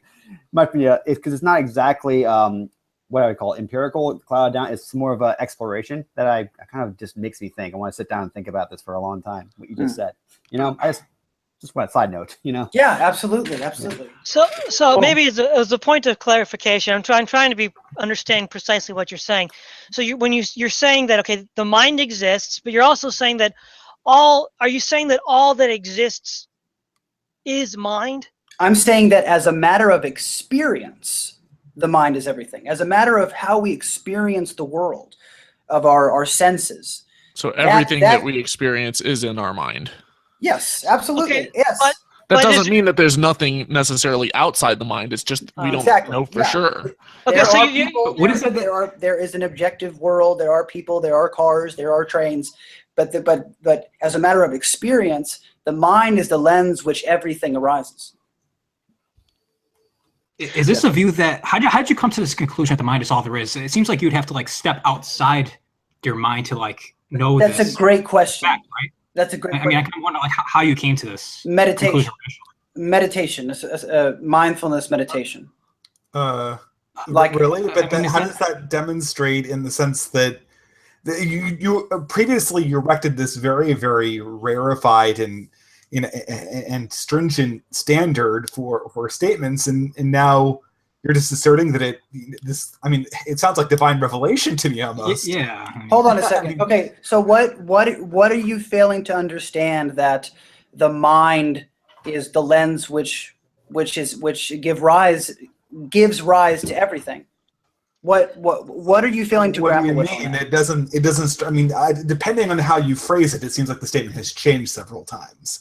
Okay. The first I heard was the mind is all there is. The next thing is, I think you'd have very few objections from any religion or worldview if you said the mind was the lens we view the world from. But that just seems to be a tautological statement in some sense. The stronger statements, however, do not seem to be justified, and I don't see how meditation could justify them unless you believe in divine revelation. No. Yeah, I mean, it seems like you're holding the theistic side to the standard of logic and reason, but then you're saying that this fact by meditation. I mean, like the distributor said, it seems like the method of knowing is, it's a little questionable, wouldn't you say? No, because it's something that it's a truth that can be found out as a matter of attention. One only needs to sit down and examine the contents of consciousness and just to see the mind as it is, to understand that every reaction, every feeling of jealousy, everything occurs from reacting to the mind. And this is what about 2 plus 2? I mean, how does that fit in? I'm sorry? What about logical truths? But 2 plus 2? What about the contingency argument? How do those fit in with that view, Buddha? I don't think that's maybe I can propose this a little bit cleaner. So there are abstract truths out there which are not dependent upon the mind; they're objective. 2 plus 2 equals 4 is a simple example. If you destroyed all minds, like right now, 2 plus and all the rest that exists is matter and mindless matter. 2 plus 2 equals 4 is still true, right? Yeah, I mean, I would say that there has to be some objective, real thing, and that 2 plus 2 would still equal 4 even without minds. But I could be wrong. I mean, I don't know. The only claim that I'm making is one that's verifiable to myself, which is that it's like patently, it's just completely obvious that the mind. I mean, have any of you meditated for any extended period of time or done hallucinogens? I've meditated, have. but not hallucinogens. I have Done meditation. Okay, I spent a well, long time reflecting. I mean, right. We'll see. Reflecting is okay. All that I'm saying is that I'm not hearing anything really. I don't think I'm understanding why you're unable to grant that the mind is everything? What is the issue? Well, with it seems like an incredibly, what we're not going to grant this is the mind is everything seems like a much stronger statement than all things are contingent. And we just got hell over all things are contingent. Well, can I pipe in as the other atheist in the chat? I would say on the one hand, I do believe that, you know, everything that we experience through our mind. That's the medium that we, you know, we touch something, we feel it because of the sensations that are sent to our brain and interpreted in our brain.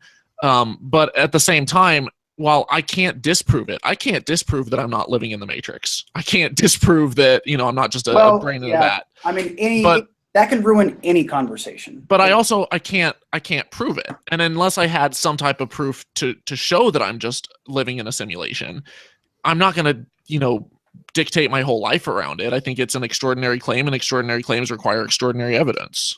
Right, but even if this was a simulation, it doesn't change anything, because everything still is arising. The mind is still here. Even if it was a simulation, that really doesn't change anything. If it were a simulation, then a lot of the assumptions you had about physical causality would be totally incorrect. I'm not making those. Yeah, that was the Kool-Aid in you guys. I'm not.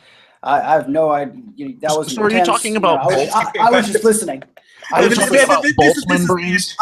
the entire atheistic perspective collapsing in on itself right here. I mean, we're talking about you know, how you know, the universe is indistinguishable from a simulation, but at the same point we have this incredibly bold ability to say what can and cannot arise from causality. I mean, this doesn't sound coherent at all to me. Wait, no, I would disagree. I'm saying on the one hand, I can't disprove, and you can't either. You can't disprove that this is all a simulation, but I think it's rather absurd. You can't prove or disprove almost anything. Yes, dude, that could derail any conversation about anything. How would we operate or talk about truth or reality at all? Because somebody could just step in and say, "Oh, by the way, we're in the Matrix." Yeah, you're Buddha, the point is this. The point is that. And this is what I was saying when I was saying that, you know, the atheists always sort of hold aside these mechanisms to sort of smuggle in alternative worldviews that are not purely scientific. Is that, you know, when Todd was continuing... But hold on a second. Hold on. Wait, I'm not even finished with my objection. Do you know what I'm going to say? But part of your objection is a presumption that I don't hold. And that is that I'm not holding science up to this. Well, no, but let me finish then. When we were explaining the justifications for a belief in Christianity, these highly stringent standards were being brought to bear, and then, you know, we're reeling around and re-examining the alternatives, and suddenly these arguments are unfair. You know, why are you bringing this? This could be used to kill anything. You're right. You could just go in and apply these standards and go like, okay, well, why do you believe this? Why do you believe this? And you could, any ideology or any positive belief can be exploded with just a broad enough approach to the skepticism. At some point, some premises have to be embraced. And so much of this conversation is smuggling in the assumption that premises and statements about how the universe operates are something that Christianity needs, but atheism and other atheistic worldviews do not. But I never. And that's the foundation of this entire new atheist worldview. That's not true, because on the one hand, you're lumping in this perspective and saying that all atheists believe this. I don't believe that the brain is all that there is, that we're some kind of Boltzmann brain floating in space. The question's not what you don't believe. The question is what you do believe. And I'm still saying that in order to believe something, I need empirical evidence. Exactly. This is very important, though, what I'm saying here. When the way atheists behave when they talk about not believing in something is very different than the way they behave when they talk about what they do believe. And the thing is that when atheists don't believe in something, right? But when atheists justify their own beliefs, you'll see that they rely on many of the same charitable steps of sufficient reason and the other tools of thought that Todd used to explain his justifications for the God. They're doing the exact same thing, but they're doing it behind the scenes. They're not applying the same skepticism to that. And it's just very apparent from you explaining this belief of mind being everything. But that's not what I did. Hold on. The reason why you haven't done it is we haven't talked about your positive beliefs yet. If we talked about your positive beliefs, it's overwhelmingly likely that you would be doing that. Well, then bring it on. Well, what are your positive beliefs? They aren't scientific. Do you have any? I mean, go ahead, Todd. What was it? Actually, Mathoma, you wanted to bring up something about the Atheist Guide to Reality in Rosenberg and Mind. Do you want to open up with that, Mathoma? I mean, certainly it's an interesting read, but I think the theme of the conversation now is to look at the worldview that's being espoused by new atheism, which is roughly naturalistic, or when I was an atheist, I used to say this was physicalistic, that basically what is describable by physics is all that there is. And the universe, the totality of reality is causally closed physically. There's nothing beyond physical causation. So I think the theist side have kind of defended their beliefs. Perhaps we can hear some of the positive beliefs from the atheistic side and perhaps examine these beliefs. Yeah, that's a good transition. I'll have to get going, but that's a good transition, right? Because the question now is, for particularly Holy Kool-Aid, I mean, do you have any positive beliefs, claim any positive beliefs that don't extend strictly from empirical observation? Do you think anything is true that you don't just observe? I don't think that I do. I know, as far as, we go back to cogito ergo sum, like I think, therefore I am. I know that because I am here and I exist. When I mentioned, a brain in a vat, it was a hypothetical, and I do those kinds of, thought experiments when I'm thinking of, philosophically. But what I know is what I can test, not just using, my own senses, but also using, the various scientific instruments and tools, because my eyes are limited, but I can, using instruments see, in infrared and ultraviolet. But did we have a clear Isn't that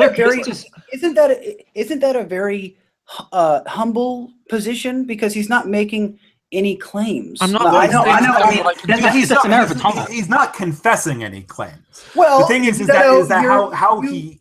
This is what I found also true, is that in the purview of these conversations, if you can say, well, I don't believe anything, then, but the thing is that operatively, most atheists do believe things that are beyond just science and but even observation. It's not true that no positive beliefs are held. Well, but you're lumping all atheists into one. Yeah, you are. All atheists into one lump. Okay, let me speak for myself now. If you were to ask me if I believed anything other than science and math when I was 18 years old, I would have said the exact same thing that you did. No, I don't really have any beliefs. No beliefs here. But I realized when I examined my own life that that was bullshit done strictly for the reason of argument. Because if I say I don't have any beliefs, then I don't have to actually justify anything in a looser, more metaphysical, more philosophical sense. But for my own case, that was not true. And in my atheist friends that I know a little bit better, when you catch them in the argument like we're having right now, they'll say, I believe nothing. But this is manifestly false when you examine their lives. And that's why I determined that atheism for myself was not an honest worldview, because it did not explain what I actually believed. It only explained my sort of idealized hypothetical notion that you shouldn't believe anything that wasn't scientific. Okay, and now let me just defend the jab that was thrown my way about my claim, quote claim, which is that in my view, the saying the mind is everything is a fact about the human mind. It's not a claim that you can't experience. So it's not a belief. It's a fact. Isn't that patently false though? Does Mars exist as a physical object though? Like as made of matter? I'm not saying. Okay, hold on. Let me say it again. As a matter of experience, the mind is everything. That is a fact about the human mind. In which I was so confused as to why y'all were refuting it, because you lost me a bit. Are you saying that there's nothing outside of the mind? There is an objective world. There is an objective reality. There are people, and you are there, and I am here, and there is a real objective world. But as a matter of conscious experience, the mind is everything. I think what you mean to say is the mind is very important, and that we know things through.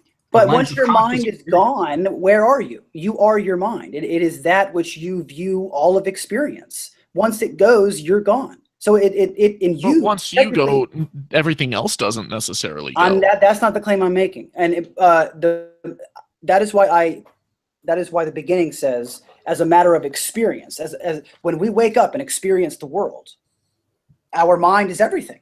But I'm not tossing out objective reality. I'm talking about experience. I'm talking about what consciousness is. And when I make that claim, it's not a belief. Can I add something?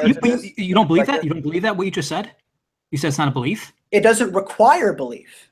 You don't believe what you just said, though? It is as it is. It is reality. It's not something that one needs to believe in. Test it in the laboratory of your own mind. Do you believe the claim that the mind is all there is? It doesn't require belief. But do you believe it, though? That's missing the point. I think, can I add something here? You are reaching for belief where it's not needed.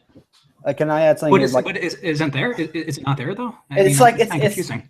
Well, it's like asking, do you believe I feel like in we're gravity? investing belief with these. What do you mean by belief? I think right. That's a good distinction. Is this thing that applies to premises you don't like? Because you could say, would you ask me, do you believe, if you ask me, do you believe in gravity? That's what I'm talking about here. And I could say yes, but belief in believing in gravity, belief in gravity isn't required for gravity to exist. So sure, but we believe that things gravitate. Wait, hold on. I think maybe I might be able to shed some light on this. Are you saying, Malthy, that when you say it's not a belief, you're saying it's not something that you learn empirically? It's something that you can know from first principles. Right. I think I'm understanding you. It's something that is. It is as it is. It's like when 2 + 2 = 4. It just is. Once you understand it conceptually in the mind, it just is. You can't deny. Are logical proofs like the square root of 2 is an irrational number? Is that a belief or a fact? I mean, I'm not sure. I'm not. I mean, if 2 + 2 still equals 4, I don't see how. Explain to me what you mean by my view of saying that as a matter of experience. 2 + 2 = 4. Yes, but it doesn't require my belief. It already is. 2 + 2 is 4. Exactly. No. What I think Malthy Buddha is getting at here is this: is that when he says belief, he means it in the context of something that you believe to be true from observation or experience. This is the distinction, I think, between a priori and a posteriori. He's talking about that this fact, as he speaks of it, is what he would say prior to experience. It doesn't need to be demonstrated empirically. It's just is that what you're saying, Malthy? Is that is that accurate recapitulation of what you're trying to communicate? I think so. You could steelman it a bit further, but so far I think you're on the right track. Yes. Okay. Yeah. Well, I mean, whether that particular fact falls into that category may be debatable, but that you make such a categorical distinction, I think, is acceptable. All right. I think we all on the theist side would agree that there are a priori truths. Now, what truths can be constituted as a priori? You see, this is what I'd say, Malthy, is that the idea of God is a fact in that same way. It's like once you understand that 2 + 2 = 4, once you understand the law of identity, you understand that this being must exist. Whether you believe in that being or not doesn't change that it doesn't exist. Mm-hmm. Mm-hmm. So, there was another interesting point.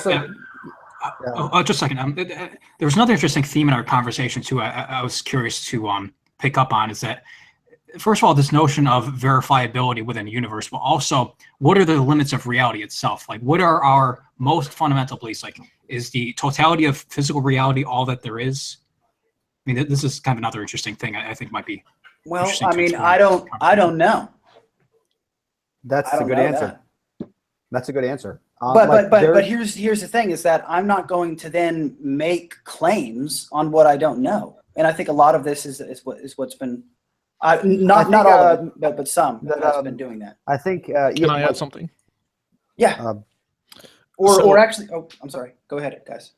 As a naturalist, I do think that the physical world is all that there is, but I don't know that for sure. I'm not going to make a claim that is all that there is. But the reason that I think that that's the case is because let's say that you did have some type of spiritual entity that interacted with the universe, if it doesn't interact with us at all, and it doesn't interact with anything around us and we can't see it and it just exists, it doesn't really make any difference to me. But if it does exist and it interacts with human affairs, we could test this. If prayer worked, we could do prayer studies, and there would be a substantial difference in, you know, the people who are prayed for and their recovery rates and those that aren't. But when we do these kinds of studies, they come up negative. And the people that know that they're being prayed for actually fare worse and recover slower. And so for me, that tells me that, you know, that you can test the supernatural world. You can test at least certain claims about it, certain religious claims about it. Not all of them. So this, my 2 cents here was about the, I want to go back to the nature of knowledge. I really think that when Mouthy was speaking, that this was a knowledge coming from experience, from what he experienced. That's what you were talking about, I think. And I feel like we should point out that you can gain knowledge outside of what we would normally think about in a debate, which is what this is turning into, inevitably, I suppose. And I feel like there are truths and knowledge, the very important ones that fall outside of both logic and science and the empirical method. I mean, and then we have to. That is a knowledge that exists. That is beyond, you know. I mean, even talking about it's gonna sound corny and cheesy. We all know that, but there are those truths, and we have to keep that in mind, I suppose. Yeah. Okay. I'm just curious about this naturalism. First, we can go back to that. So, as a naturalist, Kool-Aid, do you believe in the reducibility of mind to brain? Like, physically, that's all there is. It's just a bunch of. I'm not a dualist, if that's what you're asking. Right. Yeah. Okay. Go ahead. Can I step in here, Mathoma? Okay. You had said that your default right now, right, Kool-Aid, is that matter is all there is. You admitted you don't know it like 100%, but that's sort of what you're going to run with for now, right? Until I have evidence to the contrary, all I've experienced is the natural world. Okay. Okay. This is. Are you familiar with the law of identity? Paraphrase it for me. So the law of identity states that. You know, in mathematics, when you have identity sign, you have 3 bars instead of 2. 2 would be the equal sign, but the 3 bars is the identity sign.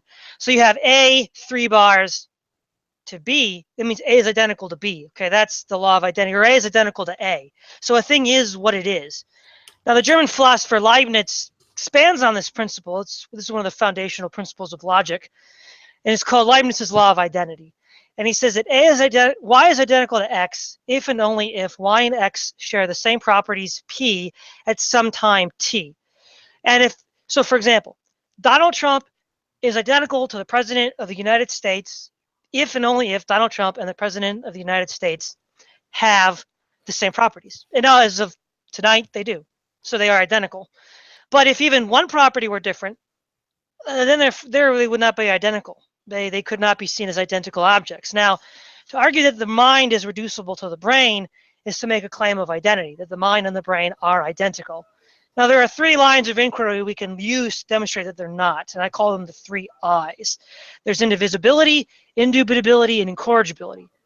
Indivisibility is... Wait, but I never claimed that the mind was identical to the brain. My claim is that the mind is a construct. It comes from the brain.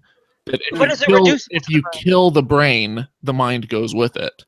But you can have certain aspects of the brain that get damaged or removed and still have a functioning mind. So are you saying that the mind is another material object that's somehow related to the brain, or that mental states are reducible to...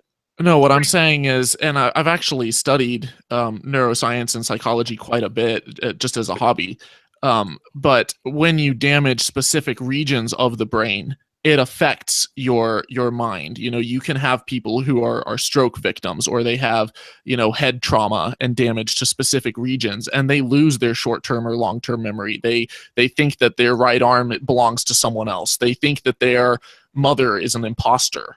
And all of this stuff, like, we can test, we can even supernatural experiences, you know, you can stimulate the temporal parietal lobe with electromagnetism and cause people to have these supernatural or out-of-body experiences. And so all of that tells me that our mental experience, our mind, is a construct of the brain itself. Holy, have you looked at near-death experiences? Quite a bit, yes. I've read almost every single scientific study done on them. Well, then you do know that near-death experiences happen, and they are not they're not explainable by simple chemical reactions. That has not been proven at all. Just because it's not necessarily a chemical reaction, that doesn't mean that it's some crazy supernatural reaction. It could you're be presupposing that materialism is all there is, and imposing that view upon the actual data. No, I'm Actual not data points to presupposing. it. I'm saying we know that there is a physical world. We know that there's a natural world, and everything that has occurred in a near-death experience can be replicated in a No, it lab cannot. outside No, of it the can't. hospital. That's not, I do not grant that claim. That's not true at all. Near-death Well, yeah, it experiences actually happen is. where- Are you familiar with Dr. Michael Persinger's work with the God helmet? No, and I think I know what you're talking about, but how he's been able to trigger out-of-body experiences. He's been Those able are to not- trigger hallucinations. that's- We're able to that's give not what I'm people talking- ketamine. We're able to that's not what I'm talking give about. people. I'm not talking about that. I'm talking about near-death experiences. That's a different than hallucinations. No, but I'm saying everything that we experience in these near-death experiences, whether it's an out-of-body experience or an OBE, whether it's hallucination, whatever they experience in these situations, we can replicate. No, we can't, actually. You can't replicate the part where a person that was blind could actually see and could recognize the color of her own hair. That's one of the near-death You're talking experiences. about veridical NDEs, and there's been no scientifically demonstrated example of that ever occurring. The best that we Yes, have there is some has. anecdote. I can get you Right. Yeah, I think So, what all near-death experiences are anecdotes by their nature. They have to be. The only person experiencing is the one person. So if you're going to just say that they're lying or they're deluded, that's one thing. But when they say that they can see things that do not fit with your worldview, they can verify facts that don't fit with your worldview. You can't just dismiss it just by saying, well, we know the physical world's true. Yes, we do. The other physical worlds may not be true. We don't know. So are you saying we'll go into the evidence? Hold on. Let me get in this. So are you saying that anybody can make claims, and if they do it, we should take their word for it? We should consider it. We shouldn't just throw The it out. plural of It's anecdote. impossible. But not anecdotal stated. claims aren't intelligible in the sense like we can't that shouldn't be a high Do you believe standard. in aliens and that Elvis No. is still alive, or that Bigfoot? No, because the Right. physical world contradicts that. But there's Well, the nothing in physical world contradicts I think- claims. No, it doesn't. We, Okay, we hold on a were- second. we were- Excuse me. It doesn't. well, let's I want to get back to the point that Holy Kool-Aid brought up, that there's no evidence for the immaterial realm. Now, would you agree with this statement, Thomas, that brain states or mental states are reducible to brain states? I think so. Yes. Okay, so you would agree with that. You would agree with the statement that mental states can be reducible to brain states. Yeah. In that sense, you're saying they're identical, right? Because if you can explain one, you've explained the other. That a mental state comes about based off of the condition that the brain is in. Okay, so so do you remember where I left off? Because what I was trying to demonstrate was that we can demonstrate that the spirit world. Hold on. Do you remember where I left off, or should I restart the argument? Well, the difference that I want to clarify is that you're saying a mental state is a brain state. Well, yeah, it's a synonym. Mental literally refers to something arising from the brain. If I'm not sure exactly what you're asking there. No. I want a point of agreement here first before we go on to the next premise of the argument. So, do you remember the argument, or should I recapitulate what I went through, the law of identity and all that? I remember the law of identity. Okay, so there are three implications that you can draw from the law of identity that demonstrate that mental states and brain states are not only not identical, but that the mental states have to be immaterial. First one is the idea of indivisibility. We read this in Descartes' Meditations. He says, paraphrasing it, we can have a brain and we can divide it into parts. We can weigh it, measure its mass. We can do all sorts of studies on the physical nature of the brain. So if I were to ask you, can you cut the brain in half? That's a statement that makes sense. But if I were to say, can you tell me what is the color of fear? No, what is the color of your thought fear? Or what is the weight of your memory of yesterday's lunch? You would say no. Or if I were to ask you, can you cut your concerns for the future in two? Well, no, you can't, Hey, because you're being absurd, though. I never said that the brain was the mental state itself. I said that the mental state arises from the brain. There's a difference. no, you're missing the point here. If it were material, you could divide it, but you can't. If it were material, you could measure it, but you can't. That's the point. No, but you can measure this stuff. You can look at, when I see a face and I recognize that it's my mother, you can look at an fMRI and see what regions of the brain are being triggered. That is No, there's a listing of physical facts. What we have to get at here is that listing of physical facts identical with the mental event of, I think your example is recognizing your mother. I mean, you have a listing of physical facts, but how are you getting to that raw mental event? Well, It's phosphorus. hold on. Let me. Well, actually, what he brought up goes into one of my other points, the point of incorrigibility. Mental states are. Brain states are public and mental states are private. A brain state, which you just described, Kool-Aid, was that we can, hook up your brain to your head to some wires and stuff, and have scientists look at which part of your brain is firing when this experience is happening, and they can measure the brain waves and things like that. But what the scientists can't do is look inside to your mind about what you are actually thinking at the time you're having this experience. The only way anybody would know is if you told them. Yet. I mean, we have it. Okay, that's technology. No. And hear me out here. Neuroscience is a brand new field, right? It's really only been in the last 20 years that we've been able to look inside the mind. As we're starting to understand it better and better and better, we're starting to figure out which regions are recognizing faces, which neural firing patterns correlate to what kinds of shapes. And as we get a better understanding of that, we'll be able to draw better and better pictures of what they're seeing. We're already able to do that on some level. We can show people pictures and see, what it triggers, and then look just based off of what's triggered in the mind to try to figure out which pictures they were shown.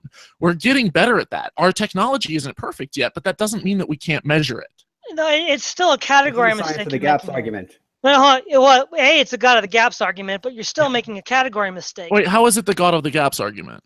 You're saying, well, we just don't know enough yet. Give us time. But that's the thing. That's what you don't know now. But even besides that, it's a category mistake. I'm saying everything else, every other, whether it's, you have this feeling, and every time that you have this feeling, dopamine is released, and if we cause dopamine to be released, you have this feeling, then, and every time that you see this pattern is fired. That doesn't mean that we have, good enough instruments yet to look at what's firing and exactly know what image you're seeing.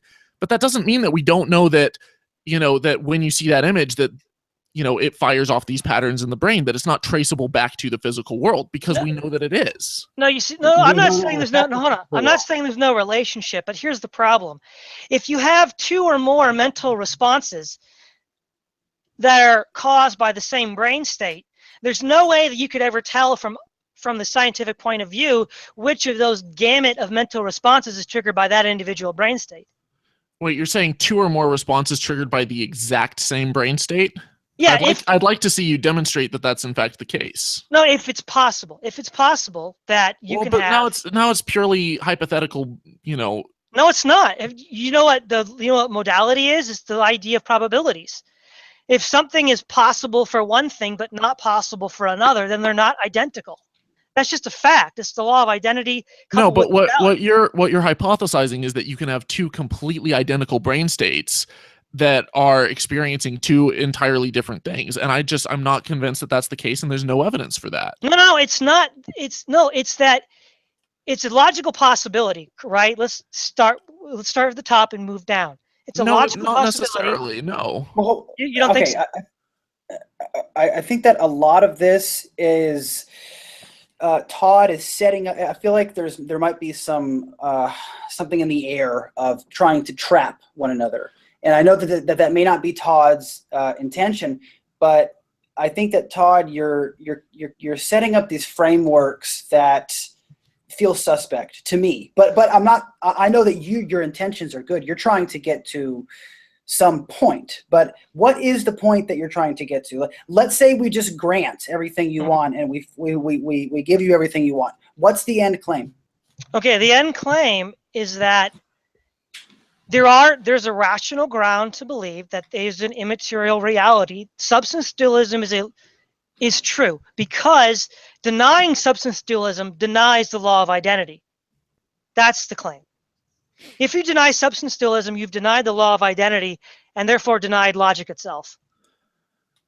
See, if I agreed with you on any of your premises, then I might be able to go there with you. But everything that you've laid out as a premise, whether the logical structure is accurate or not, I don't buy the premises at all.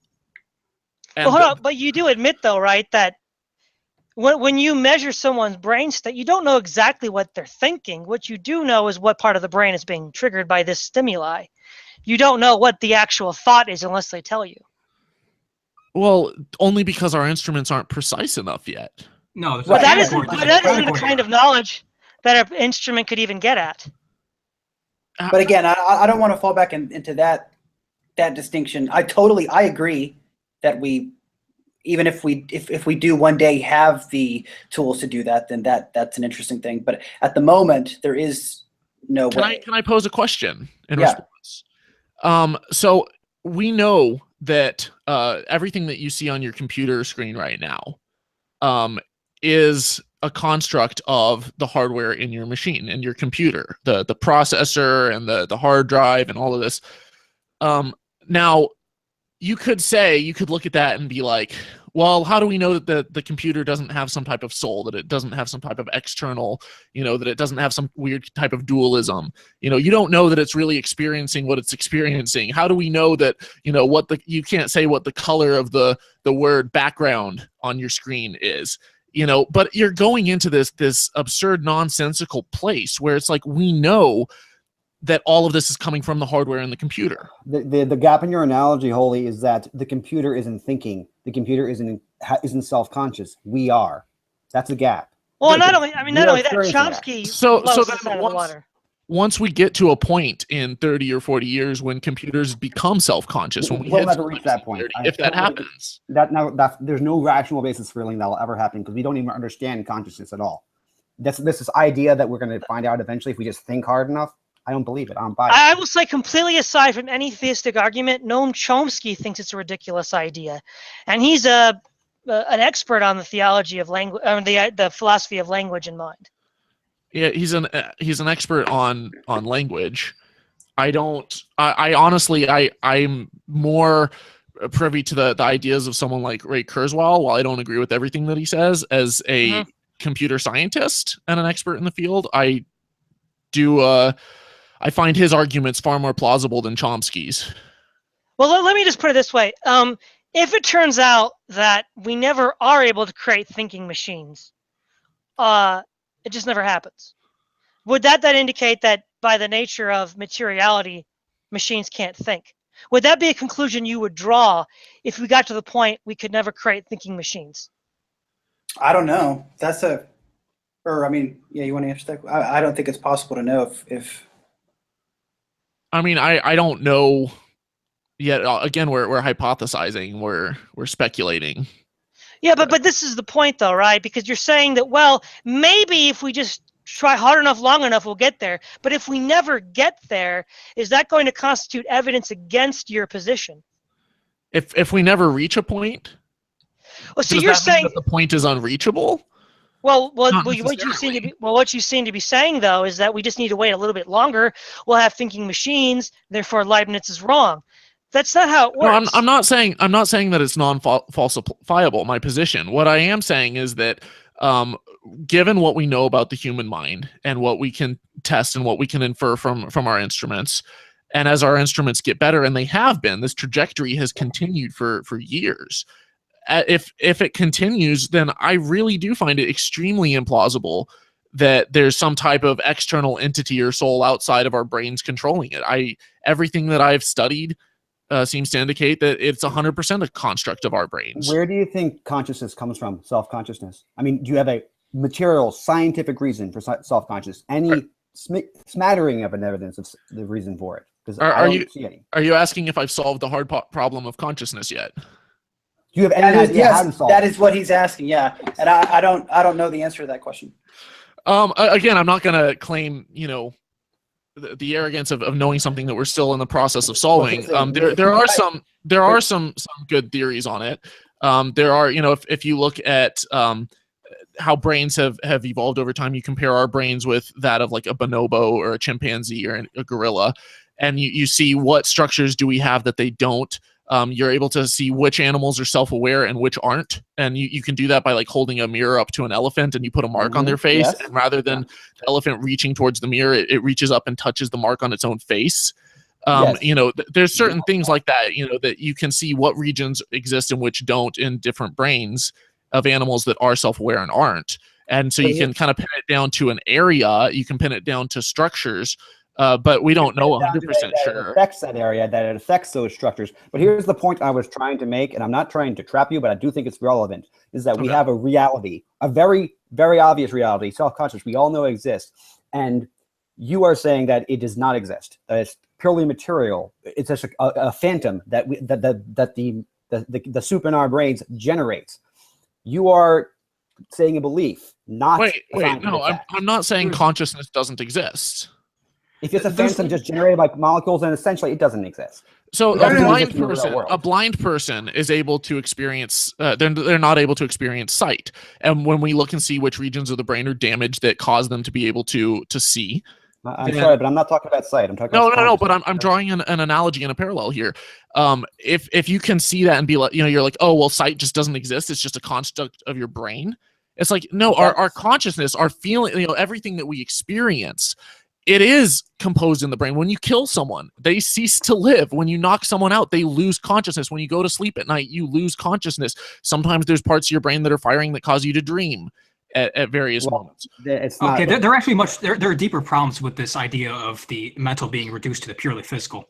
And they have to do with the idea that our thoughts actually mean something, that there's an objective meaning to the very thoughts that we're having.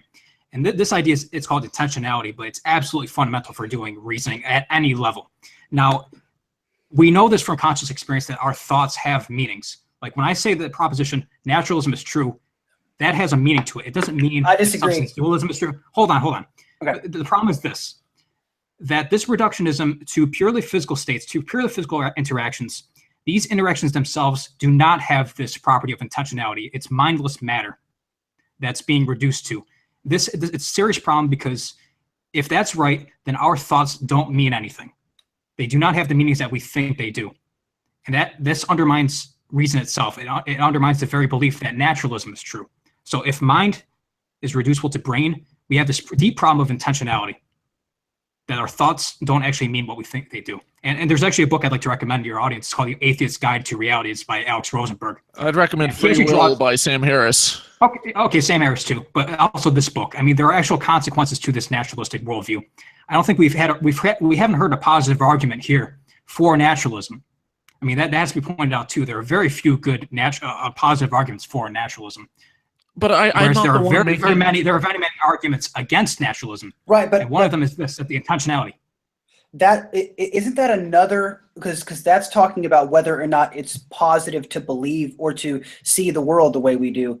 Isn't that a separate thing?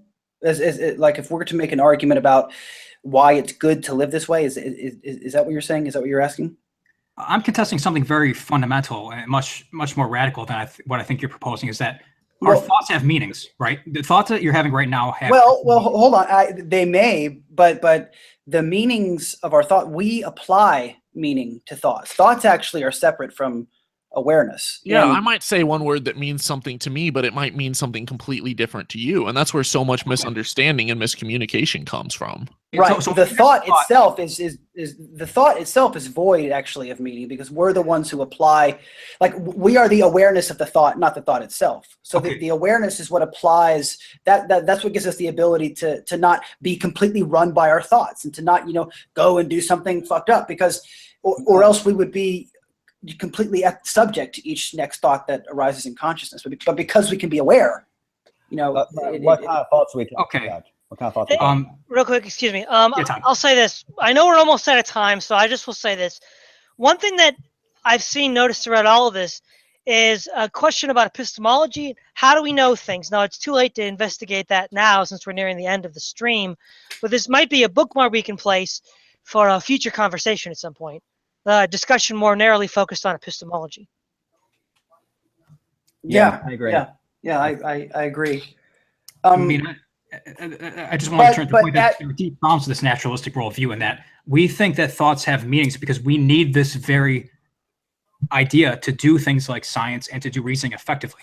If our thoughts don't mean, if they don't have I can agree with you that there are problems with that, but it doesn't make it doesn't say that it doesn't make naturalism wrong. It just means that, okay, so you're saying that because it's not good for humanity, it's wrong?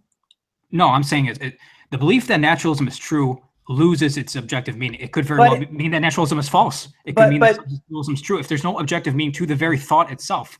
And this arises because the very substrates of the mental which we're proposing, our brain, they have no intentionality. They have no meaning. It's mindless matter. But words and thoughts are just a representation of the world. You know, the color orange doesn't necessarily have to be the word orange. When I think about it in a particular way, but based off of my experience. We talk about things, you know, in a way that it means something to us because that's what we've been taught based off of our upbringing and our genetics and our experience of how to represent that with words and thoughts.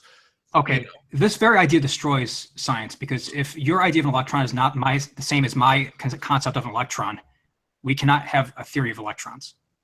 The thoughts have to have an objective meaning. But we give it meaning though. So for example, if I tell you right now, if I say like, "Ya ti bien le bleu," you're like, what the fuck does that mean? That means nothing to me. But if I say I love you and I'm like, oh, that was Russian for that, that means something. That means something very deep and personal to people. So it's, you know, the thoughts that we have, we give it meaning and we interpret it through, you know, the processing power of our brain. That doesn't disprove naturalism in any way. And I still feel like creationists and people who want to add the supernatural in there without any evidence have all their work. I'm not a creationist. I'm not a creationist. I don't accept creationism. Okay, theists. I apologize. Oh, okay, but this idea is absolutely has to be in place for science to work because if your concept of an electron is not the same objectively as mine, we cannot line up on our concepts. This destroys reasoning totally. Well, no, I agree, but there are people who have had different, you know, they've had different scientific interpretations that were wrong, and you test them, and one person tests it in one lab and one in another, and if you're able to replicate a study, and you know, then as you learn more science, you come to an agreement based off of the data and based off of what's been tested. The very idea that the very thought that there exists a disagreement also loses meaning. There is no meaning to that thought. You lose the intentionality of that thought. You lose that directness of the thought. Logic's gone too. You lost me. Logic's gone too. 2 + 2 + 4 is gone too. Yeah. Everything gone. Yeah, if your thoughts have no meaning because you're reducing them to substrates, physical substrates, which in themselves do not have any meaning, you take down science, or you might make it totally subjective. But even that thought that science is subjective, it's meaningless.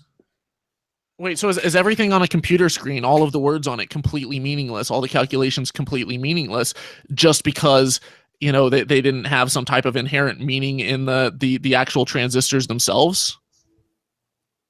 If mind is reducible to brainless matter, then no, they have no objective meaning. I mean, I guess you substrates have no objective meaning. Well, you know, what do you mean by objective meaning? You mean a top-down purpose, like dictated by some type of a god? Right. Yeah. No. A very simple thing. The very thought naturalism is true means naturalism is true. There is an objective thought content there. There is objective meaning to that thought. Because if there is not, the proposition naturalism is true could mean whatever you'd like it to mean. It can mean naturalism is false. But for me, the word true is a construct of my brain based off of my experience of what I've been taught as far as language goes. But I mean, saying naturalism is true could be like saying 2 + 2 = 4. Yeah, it does have an objective meaning outside of, depending on whatever language you use. But the thought is represented in a specific way based off of my experiences. Yeah, but you're making science totally subjective here. I'm not. Science, you know. No, I'm not. I'm saying that there are things, you know, like 2 + 2 = 4 that are objective, you know, whether or not I'm alive or not. But yeah, I'm saying 2 + 2 = 4 is objective to thoughts. I'm talking about that raw. I could call it, you know, laundry basket plus laundry basket equals banana. And if we've agreed upon those words to represent that, then that is meaning that we have given those words. So now 2 + 2 = 4 depends on our agreement on it, though. Now 2 plus No, 2 the very equals- thought content loses. The very thought Right. content, even the way you phrased it. Why? Why? Because if you're reducing mind, which has intentionality, as we obviously know, we know thoughts have meaning to them. They have objective meaning. If you're reducing that to brain, which is it's a listing of physical interactions, which of themselves have no intentionality. They have no directness to the interactions themselves. The very thoughts that therefore compose the mind lose their meaning as well. Okay, so you're saying that consciousness has to be separate from the brain in order to provide meaning? I'm saying the naturalism has to be false. That's all I'm saying. I think Naturalism cannot be I true think you're, because we have you're this. confusing meaning with intentionality, and you can have a system that is completely deterministic, and you could say, I mean, this has nothing to do with theism or atheism. You can have fatalists who believe that God laid out everything and you can't change from it, and you can have determinists who are physicists who are atheists who think that the way that the Big Bang set out and the way that your genetics are, you have no free will, but you have an illusion of free will. And you have certain things that you react to in a certain way based off of your upbringing and your genetics. But if just because you do or don't have free will doesn't necessarily mean that your thoughts don't have meaning just because it's not intentional. Yeah, Could we agree on something that if you're saying that mind is precisely brain, that is the listing of physical interactions and whatever that occurs in the brain. Do those interactions have intentionality and meaning in and of themselves? Because we often speak of matter as mindless, right? I mean, can we agree on that? Intentionality and meaning? Are you, when you say intentionality, you're saying that are you talking about free will? No, this isn't. It has nothing to do with free will. Then what do you define intentionality for me? That's the directness of the thought. That the thought that we're having actually has an objective meaning. The thought naturalism is true means naturalism is true. We're trying to express something. That thought it's kind of pointing at something. It's pointing about effects. It's pointing toward a fact of the world. Well, it's just this very basic idea. The thoughts are subjective based off of my experience, and that's why every language is different and every thought is different. But the world around us can have certain objective truths and certain facts about it. I'm not contesting that. I'm contesting the very thoughts themselves. What gives meaning and intentionality to your thoughts themselves, such as the thought naturalism is true? What gives meaning to your thoughts? If I don't, okay, so you're saying this isn't true, but you're not providing any other solution. You're just saying naturalism isn't true. That's it. But what gives your thoughts meaning? How are you rebuking this? Are we conflating meaning with purpose here? I think naturalism needs to be defined better so we can see what he's talking. What Mathoma is. One thing I think that's happening is we have a lot of imprecisely defined terms, which is causing a lot of confusion. No, I don't know how long you want to keep on going now. Let's keep going. Let's keep going because. All right. Okay. Well. Okay. You were bringing up a distinction, Thomas, between intentionality and purpose. I don't think Mathema was speaking about purpose. What he means by intentionality is I think, correct me if I'm wrong, Mathema, but what you mean is a directed will. Yes. So say purpose would be this is objectively good or bad. That's one thing, and that's not what we're talking about. What Mathema's talking about, I think what he's talking about is something to the effect of, if we're to believe that thoughts have a direction, a directed goal, a directed purpose, even if it is subjective to our experiences, the only way to give an adequate account of those directed thoughts is if those directed thoughts are not material. And if they are material, then I think Mathema's contention will be that you can't adequately explain the directedness of those thoughts. They become non-directed and therefore meaningless. Is that correct, Mathema? This is assuming, though, that Kool-Aid or myself has solved the problem solved the hard problem of consciousness and is making the claim that, and I think Kool-Aid, you are making the claim, right, that consciousness is a part of the brain. It's a construct of the brain. Yes. Yeah, totally material, right? Okay. And well, I'm making the claim that we have no evidence whatsoever to the contrary. Near-death experiences, but I just won't go there again. Well, hold on a second. Are you saying, Thomas, that everything that exists is material according to how you view things, correct? everything that I have seen, tested, observed, experienced has been material, and I have no reason to believe that there's anything that's not. So you would believe that a human person, you yourself, are reducible to some, or identical to some material component. Yes, and you're composed of atoms as well. Yeah, but hold on a second. Back to Leibniz, back to the law of identity. The mind is indubitable. It cannot be doubted, but the body you have can be. For instance, this Franz Kafka's The Metamorphosis, where the guy wakes up in a beetle body. It's not his body. The old body he has, he doesn't know where it went. It's something else. It's a beetle body. But he, with all of his collective memories and self-awareness, is still there. Well, and that's why I mentioned earlier, like, I can't disprove that I'm not sitting in a vat somewhere, or that I'm a Boltzmann brain floating through outer space. I can't disprove it, but I'm not going to live my life any differently assuming that that's the case, because I have no evidence for that. And so I'm yeah, that's making a statement of I don't know, but everything around me that I have experienced leads me to act and to think in a particular way. Yeah, but I think you're missing the point here. The human person cannot be reducible to any material thing, because first of all, I forget if it's 7 or 10 years, but every cell in our body is replaced, and this gets back to a prior problem of the ship of Theseus. It's a philosophical problem that goes back, I think, to Plato or Aristotle. Yeah, I'm familiar. Like, are you still the same person if every single cell in you has changed from you 7 years ago? And I would argue no. Like, we learn and I would grow argue no and things. too. Yeah, there's You no know- way it's the same. There's So no you way. would argue that over, say, a lifespan of, say, 60 years, where every cell in your body has been replaced at least 6 times, you know, if we say 10 years is the average, I don't exactly know how long it is, that you're a different person 7. every 10 years? 7, okay. I would say I would go as far as to say that there is no center, there is no unchanging person that stays constant throughout But- a lifetime. no, I think well, that's- goes against our intuition. Yes, but there goes humanism, right? It goes against it. And Well, hold on a that's- second. That's not the point. I'm not making a point of But human see, hold on a second, immutability. because that's assuming that I'm a humanist, and I'm not making any other claims other than there is no unchanging self that stays constant. Well, no, Yeah, I don't- I apologize. That was a digression on my part. Well, No, and just I- because you're a that's a- different human doesn't mean that you're not still a human. No, hold on. Let's clarify this here real quick, okay? I'm not saying that humans are immutable, so I think that will answer Malthy's claim. But what I'm saying is, are you still you, right? Because if you're a purely materialist, and every 7 years, so let's say you live to be 70, you've gone through 10 iterations of having all the cells in your body replaced. You would still be a human, correct? But would you be you? Well, everything that we encounter changes us. Everything that we do, and this work has been shown by people like Elizabeth Loftus, looking at how memories can be implanted in humans' minds that never happened, and how our experiences can be altered, how our memories can be changed. You know, who we are and what we experience changes all the time. It's a very fluid thing.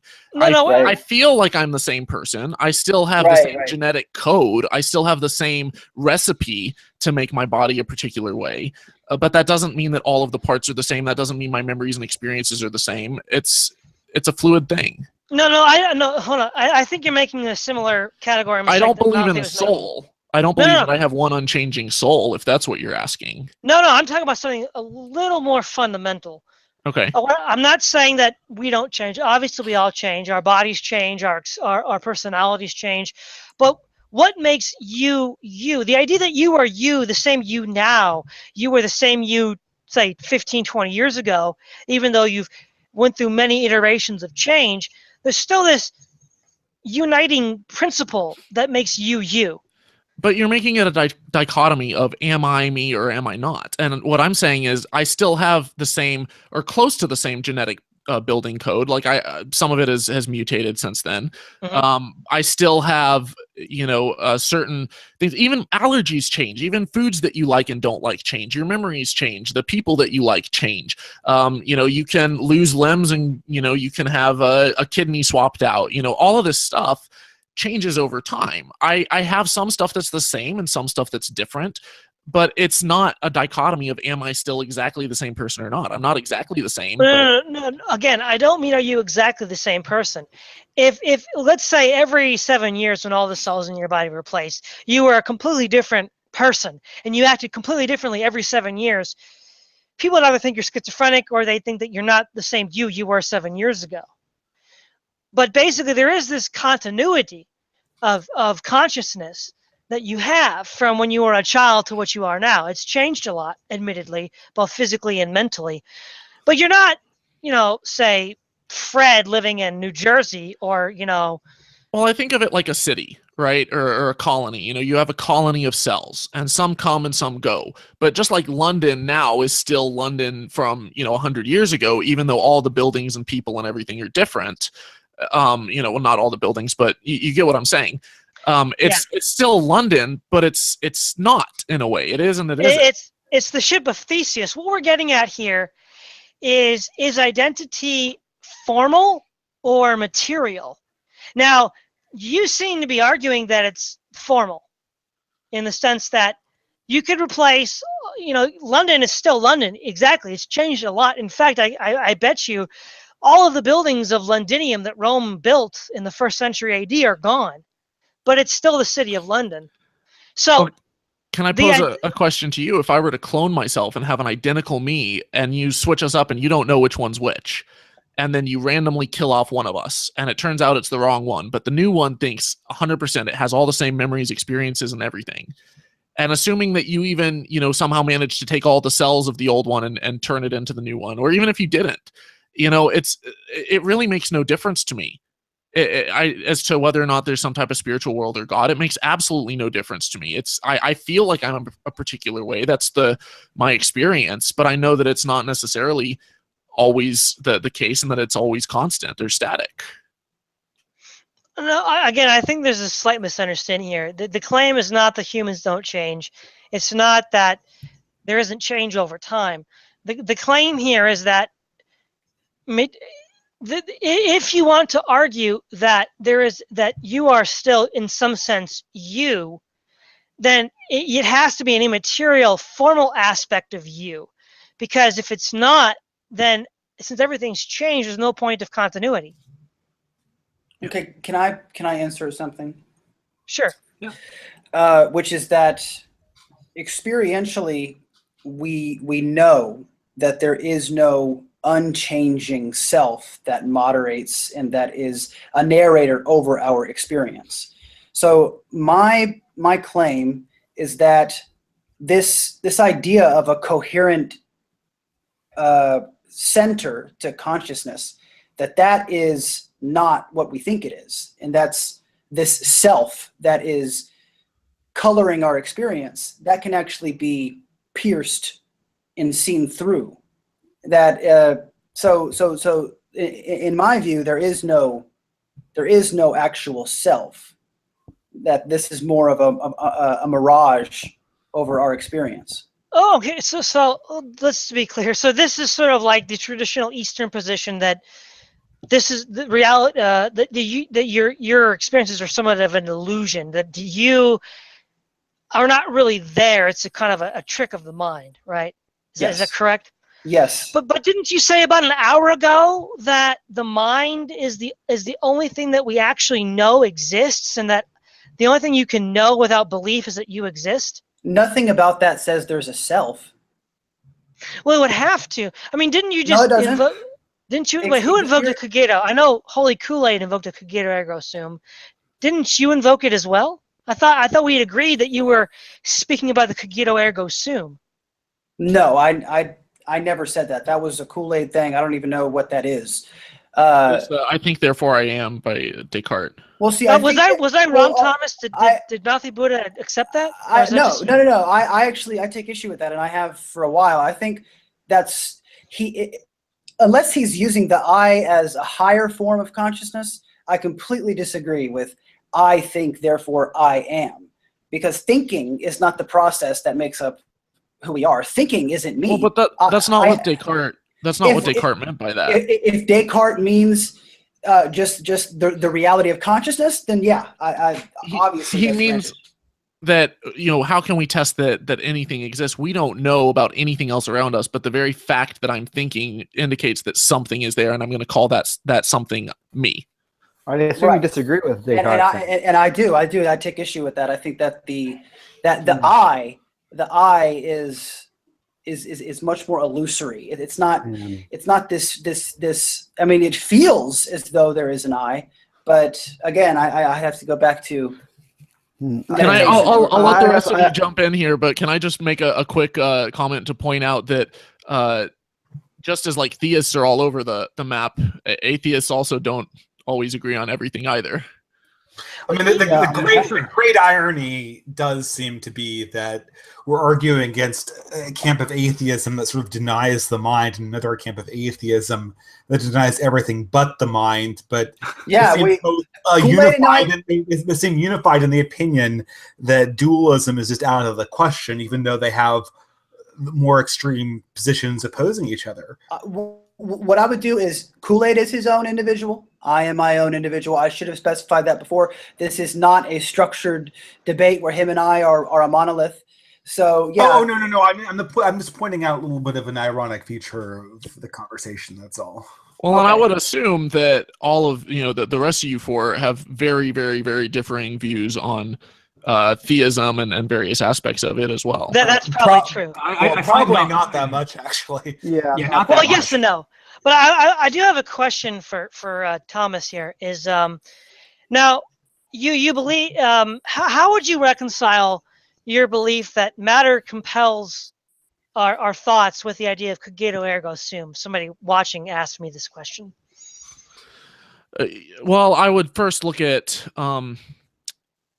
based off of our genetic code, how our brain is structured, our experiences growing up, how that wires and shapes our brain. So we're, very much a product of, every time that I experience something, I might get a rush of dopamine. And so I suddenly long to experience it again. And I might go out of my way to experience that again. You can do studies on addiction and addiction behavior and what chemicals are being released that are causing people to crave that particular substance. And, it's very much traceable back to the brain. Did that answer the question, though? Well, he was asking, where does intentionality come from? No. The question I asked was, cogito ergo sum is a statement about the identity of the self. That the self exists as an intentional will. But if everything is determined causally by physical processes, then that seems to... I mean, Descartes was a substance dualist. How can you... I mean, the question, I think, was, how can you hold a cogito ergo sum without being a substance dualist? Well, all that I think, therefore I am determines is that we know for sure that we exist. I'm not saying that's everything that exists. I went back to, I can't prove for sure that I'm not a brain in a vat, but I don't think that I am. Because I experience other things and I can test other things. But I can't prove that 100% for sure.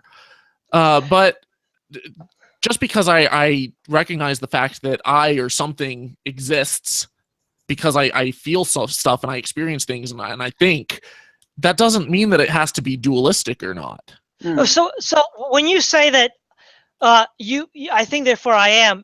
Would you argue then that do you believe that the material conditions of your experience compel you to say that? Well, here's the thing: a thought that I have could be 100% material based, or it could be 100% supernatural based. But the fact that I am thinking means that something is there. That's all that I'm saying. Why do they have? Hold on. That doesn't answer the question, though.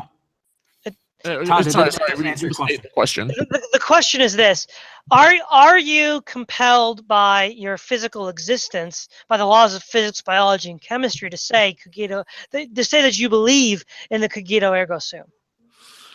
It's like, oh God, I forget. Was it Bertrand Russell that said, do I believe in free will? I have no choice. I do think that everything around me that has determined my responses even to these questions, my upbringing, my genetics, all of these natural factors have led up to that. So would you admit that? Hold on. Would you admit I have this illusion of free will, but I don't think that I actually do. So you're saying that you're compelled to believe in a delusion, in other words, right? The material conditions around you and that make you up compel you to believe this, even if it's not actually true?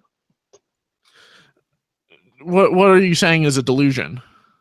Well, you were saying that you personally believe that you have free will, but you know it not to be true. Like you mentioned how Russell said, Well, no, I can't help but believe it. I said but that as a joke. I have the experience of free will. Like I feel like I'm making these decisions, but I know that if they hook my brain up to a computer, they can tell if I'm given two choices. They can tell which one I'm going to make before I'm consciously aware of it. You don't know that. You don't know. Yeah. This Why do you? before I'm consciously aware. Wait, hold on. Let Thomas finish. And Okay. and Let's you talk know, There's a clarification on that. I know the study you're citing. That's for a certain kind of decision, by the way. yes, but what I'm getting at is There's a great book called Slow Thinking versus Fast Thinking. Thinking Fast and Slow by David Kahneman. Yeah, I've read it. exactly. Yeah.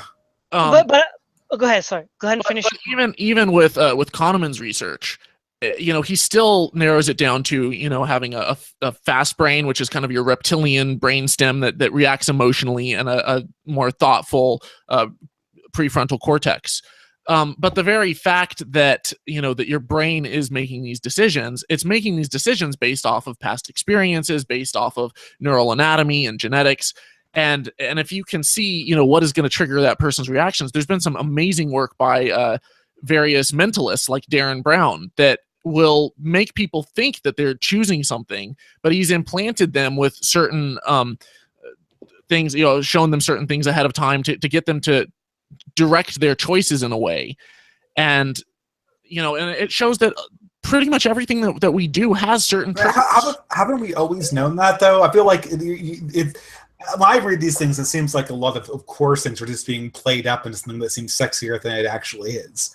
I mean, we've always known that propaganda and advertising and suggestion were a thing. So, I mean, I don't know. To me, this is just... I think the press releases are kind of getting played like they're the actual science. Well, hold on a second. I want to ask Thomas a point of clarification and a question. See, if you're going to argue that hold on, before I say this, are you saying that you're materially conditioned to believe you perceive you have free will, whether that's true or not?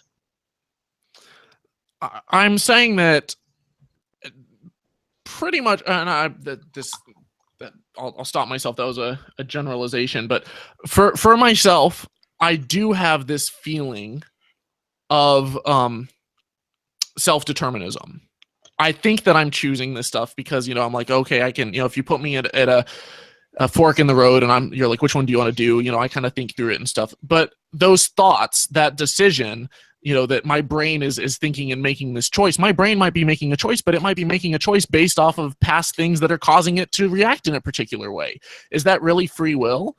If your brain is like a puppet master for you, but everything around it in the universe is pulling the strings on the brain itself, it's just a puppet of chance and of causes that have gone ahead of it. Can I point out that you're not proving that you're proving that there's a way that it could possibly not exist, free will, but you're not proving that it actually is the truth that free will doesn't exist. Hold on a second.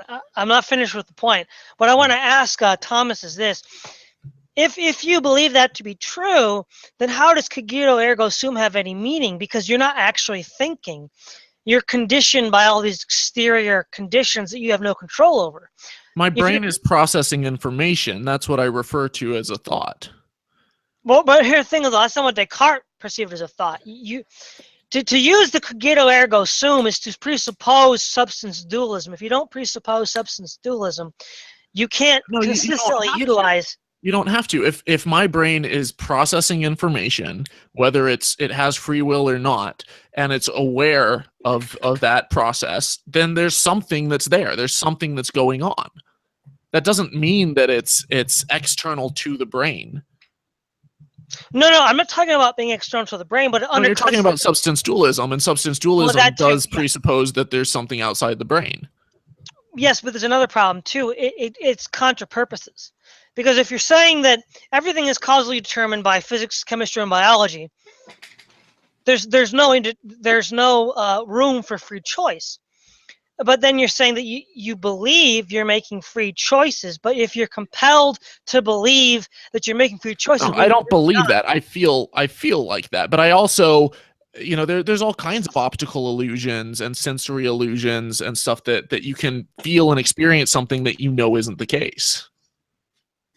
I think you've got a bit of a self-defeating position here. I mean, if you're materially conditioned by prior experiences, you're saying that you're kind of, that very idea that you are materially conditioned by prior experiences is a self-defeating position. There's no reason to trust reason. But that's not an argument against it, though. Like why? It's an argument that's a self-defeating position. How are you refuting his claim that free will isn't a thing? Because I'm hearing a lot of questions. I'm hearing a lot of questions, but I have no idea why.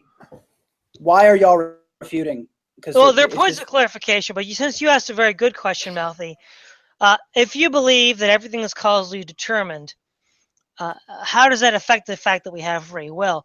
Well, free will, libertarian free will, classically defined as the ability to choose otherwise. Now, if we believe that everything is causally determined by the laws of physics, chemistry, and biology, then we don't have the ability to choose otherwise. Therefore, we cannot, by definition, in that worldview, have free will. Now, that doesn't refute the, you know, if all of it is predetermined and determined by, you know, physics and chemistry and biology, you know, yeah, if we don't, you know, if that's the case, we don't have free will. That doesn't refute it. Well, Why I doesn't haven't proven it either, so it's all. Well, hold on, wait. I want to ask, what doesn't refute what? I'm a little unclear what you're saying here, Thomas. Basically, Kool-Aid is laying out an example that free will is a complete non-starter. I'm saying everything that we test. So you can look at, you know, people with smaller than average amygdalas, if the pathway, you know, connecting the amygdala to the rest of the brain is damaged, then they're more likely to be psychopathic. And if they're more likely to be psychopathic, then, you know, you add that, couple it with other factors, they may be more likely to commit violent crimes. And then, you know, is it really right to blame a criminal if instead you can just take them and re-alter their brain chemistry and suddenly they're completely peaceful human beings? Now that gets into a whole nother, I'm not going to open that can of worms as to whether or not we should do that, and, you know, the moral ramifications of brain surgery on people and whatnot to make them a particular way. But what I am saying is, if you can link it back to neural anatomy, then I think that that's a very strong argument that our actions are dictated based off of our brain and our upbringing and our genetics. On this worldview, can't possibly be moral. That's one thing we've got to be clear on. What'd you say? On this worldview, we can't choose to be moral at all. And also, you haven't proven that worldview. You were given evidence that it might be provable. That's not the same thing as actually proving it and treating it like it's a scientific fact. It's not yet. I'm not treating it like a scientific fact. I'm saying based off of this evidence, you know, it's plausible to believe this. I'm hypothesizing. I'm not stating it as fact. You were causally determined to believe that. Well, let's let Thomas finish. What were you saying, Thomas? I'm not stating it as fact. I'm saying based off of all this information, I think it's plausible that we don't even have free will. But I'm also saying that based off of everything that we've experienced, again, I cannot make a objective statement that 100% for sure that this is all that there is and that there's no supernatural realm, but there's no evidence for it, and it is an extraordinary claim. And so it's kind of two different. It's also two different things. Claim that we have no free will. It's totally extraordinary claim. It goes against all of our experience. No, I'm saying with free will, I was laying out evidence for it. You know, one piece and another piece. Well, let's be fair here, Thomas. It's not true that we've given no evidence for the immaterial world. I mean, the arguments from a contingency demonstrate that there has to be a God. You may not. No, it doesn't. No, it doesn't. Yes, it does. Yes, it does. No, it doesn't. Yeah, you haven't brought any serious objection to that argument. You haven't brought any defeaters to the argument from the law of causality. That was you were saying that there has to be a cause, and I was saying we don't know that, and we also don't know that the universe began to exist. There's no evidence that. I don't know. No, we do know the universe began to exist. Sorry, the cosmos began to exist. Oh, you mean like the multiverse, right? Yeah, there could be a multiverse. There could be no, but we already dealt with the problem here. We have the problem of an infinite set of universes because the multiverse claims in the modern theories there are an infinite set of possible universes. That's how they can, in order to escape the problem of fine tuning, many secularists will appeal to the multiverse, and they'll say that if you have a multiverse quote machine, unquote, that creates an infinite number of universes, you'll eventually find one universe with conditions that match our own. Now here's the problem. That's an actual set of infinites, which is logically impossible. Furthermore, the multiverse itself would have to be the self-existent entity, would have to be itself self-causing and therefore eternal, but that would also be an infinite set of actual objects, which would be impossible as well. This is not a viable alternative since it violates fundamental principles of logic. There is no alternative to this. No, you don't know that in the cosmos, just because there may be a finite number of universes in the multiverse, but they might be springing up out of, some, thin air. There could be something that's causing them to pop up in and out of existence. I don't know that. And until I think it's a huge leap of logic to suddenly say, oh, we don't know this, therefore God. No, we're not saying we don't know. We're saying it's not possible due to what we know from logic. What we know is that the universe is here. We know that it is possible. We know that there's some way that this universe came about. And what scientists will say is we don't know all of the details. We're learning more every day. Our formulas and equations are getting better every day. But we don't have any evidence that there was some type of deity that did it. And everything that we found on Earth, we can trace it back to arriving from smaller natural causes. There's no reason that the universe couldn't have done that too. You don't understand it. The problem is an infinite set. You can't have one. But we don't know that there's an infinite set. No, there have to be. If the universe could be going infinitely in one direction. Yeah, that's still the same problem. It's the same problem. You can't have that. Why not? How do you know that space, like the universe, is expanding, but what's it expanding into? What's outside? If you go to the edge of the universe and you stand on a wall and shoot an arrow and that goes as far and you go to that section, we don't know that what's outside of our universe isn't completely just emptiness going on forever. No, I think you're misunderstanding the framing of the position here. I completely get what you're saying, but no, you don't. Because if you did, you'd ask different questions. What I'm saying is this: is that an infinite set actually cannot exist because logical contradictions arise. Now, if a universe or a multiverse or some material entity which persists through time, and time is seen as a fourth dimension of space, you would have an actual infinite set, which is impossible. And so none of these things even get beyond. But do not pass go. Do not collect $200. You can have a multiverse outside of time, or in a whole other dimension of time. You can have it expanding in both directions on a timeline. Right? You can have it expanding in both directions on a timeline, both into the future and into the past. We experience time in one direction. That doesn't mean it's unidirectional. You can have a cosmos that has a finite number of universes, but an infinite number of possibilities, and some are arising and disappearing all the time. And if you just keep tracing that out long enough, you could eventually get ours.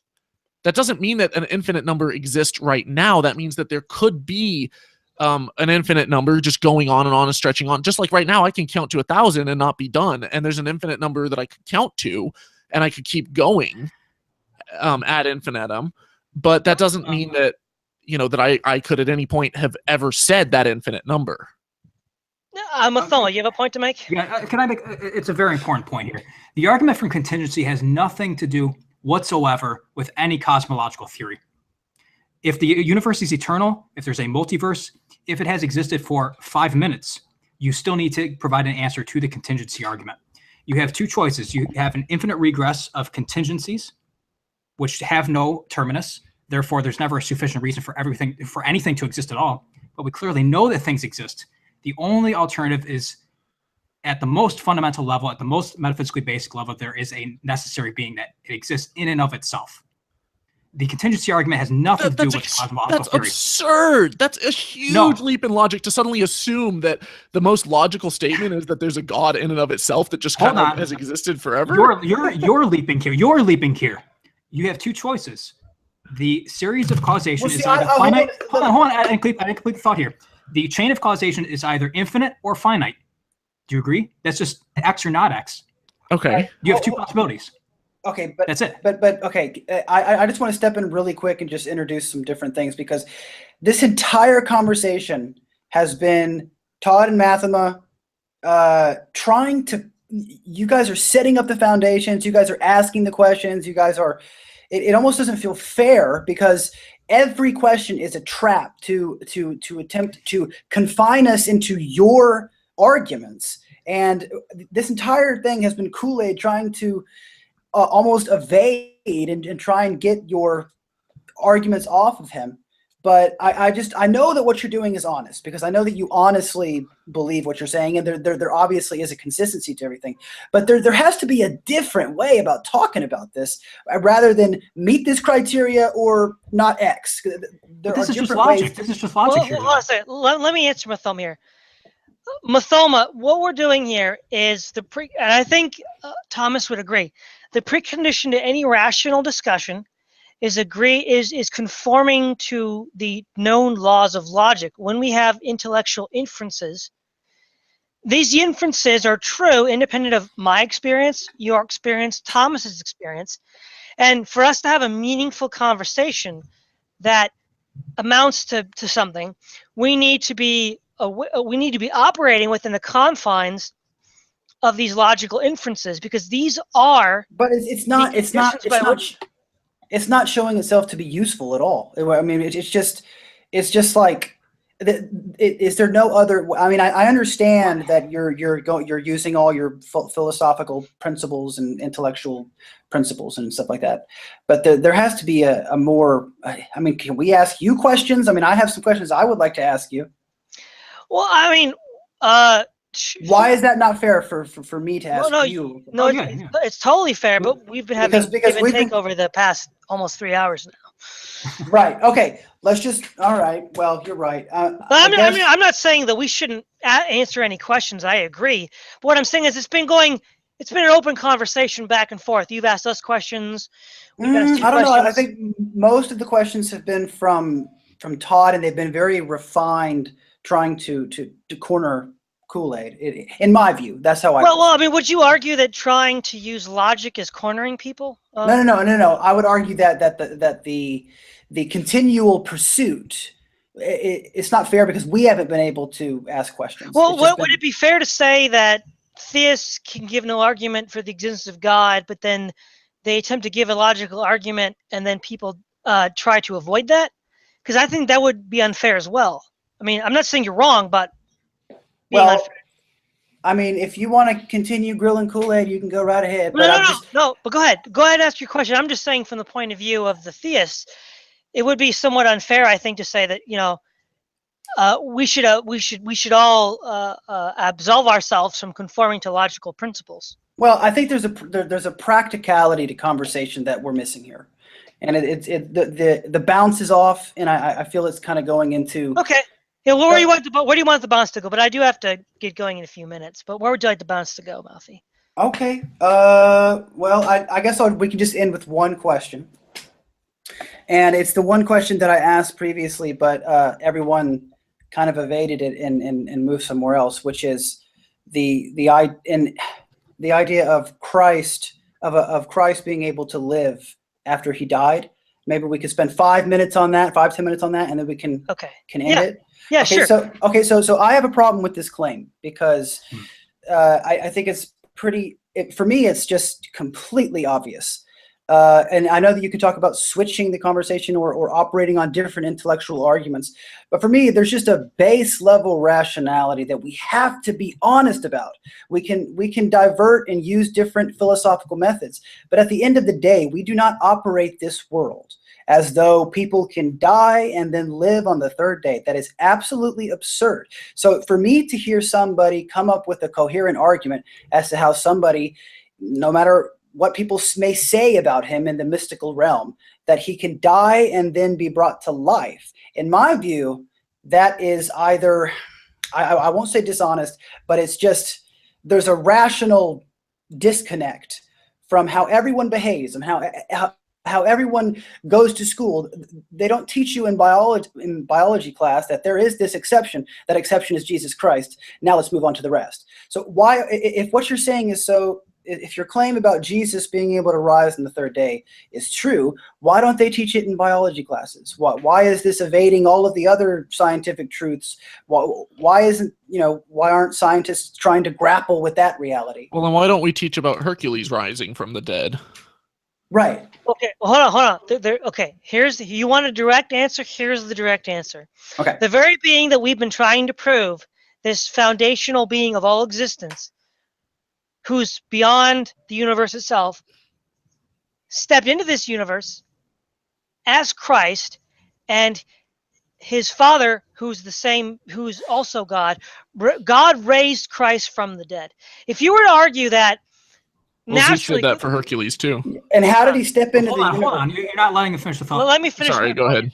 You wanted a clear, concise, direct answer. The direct answer is this: God rose Christ from the dead. Now, if you are purely materialist, then of course the resurrection makes very little sense, because if you have no other recourse but material existence, then material existence would indicate that you stay dead. But that's not entirely the case, though, because if you believe in abiogenesis, then non-material things can generate organic material.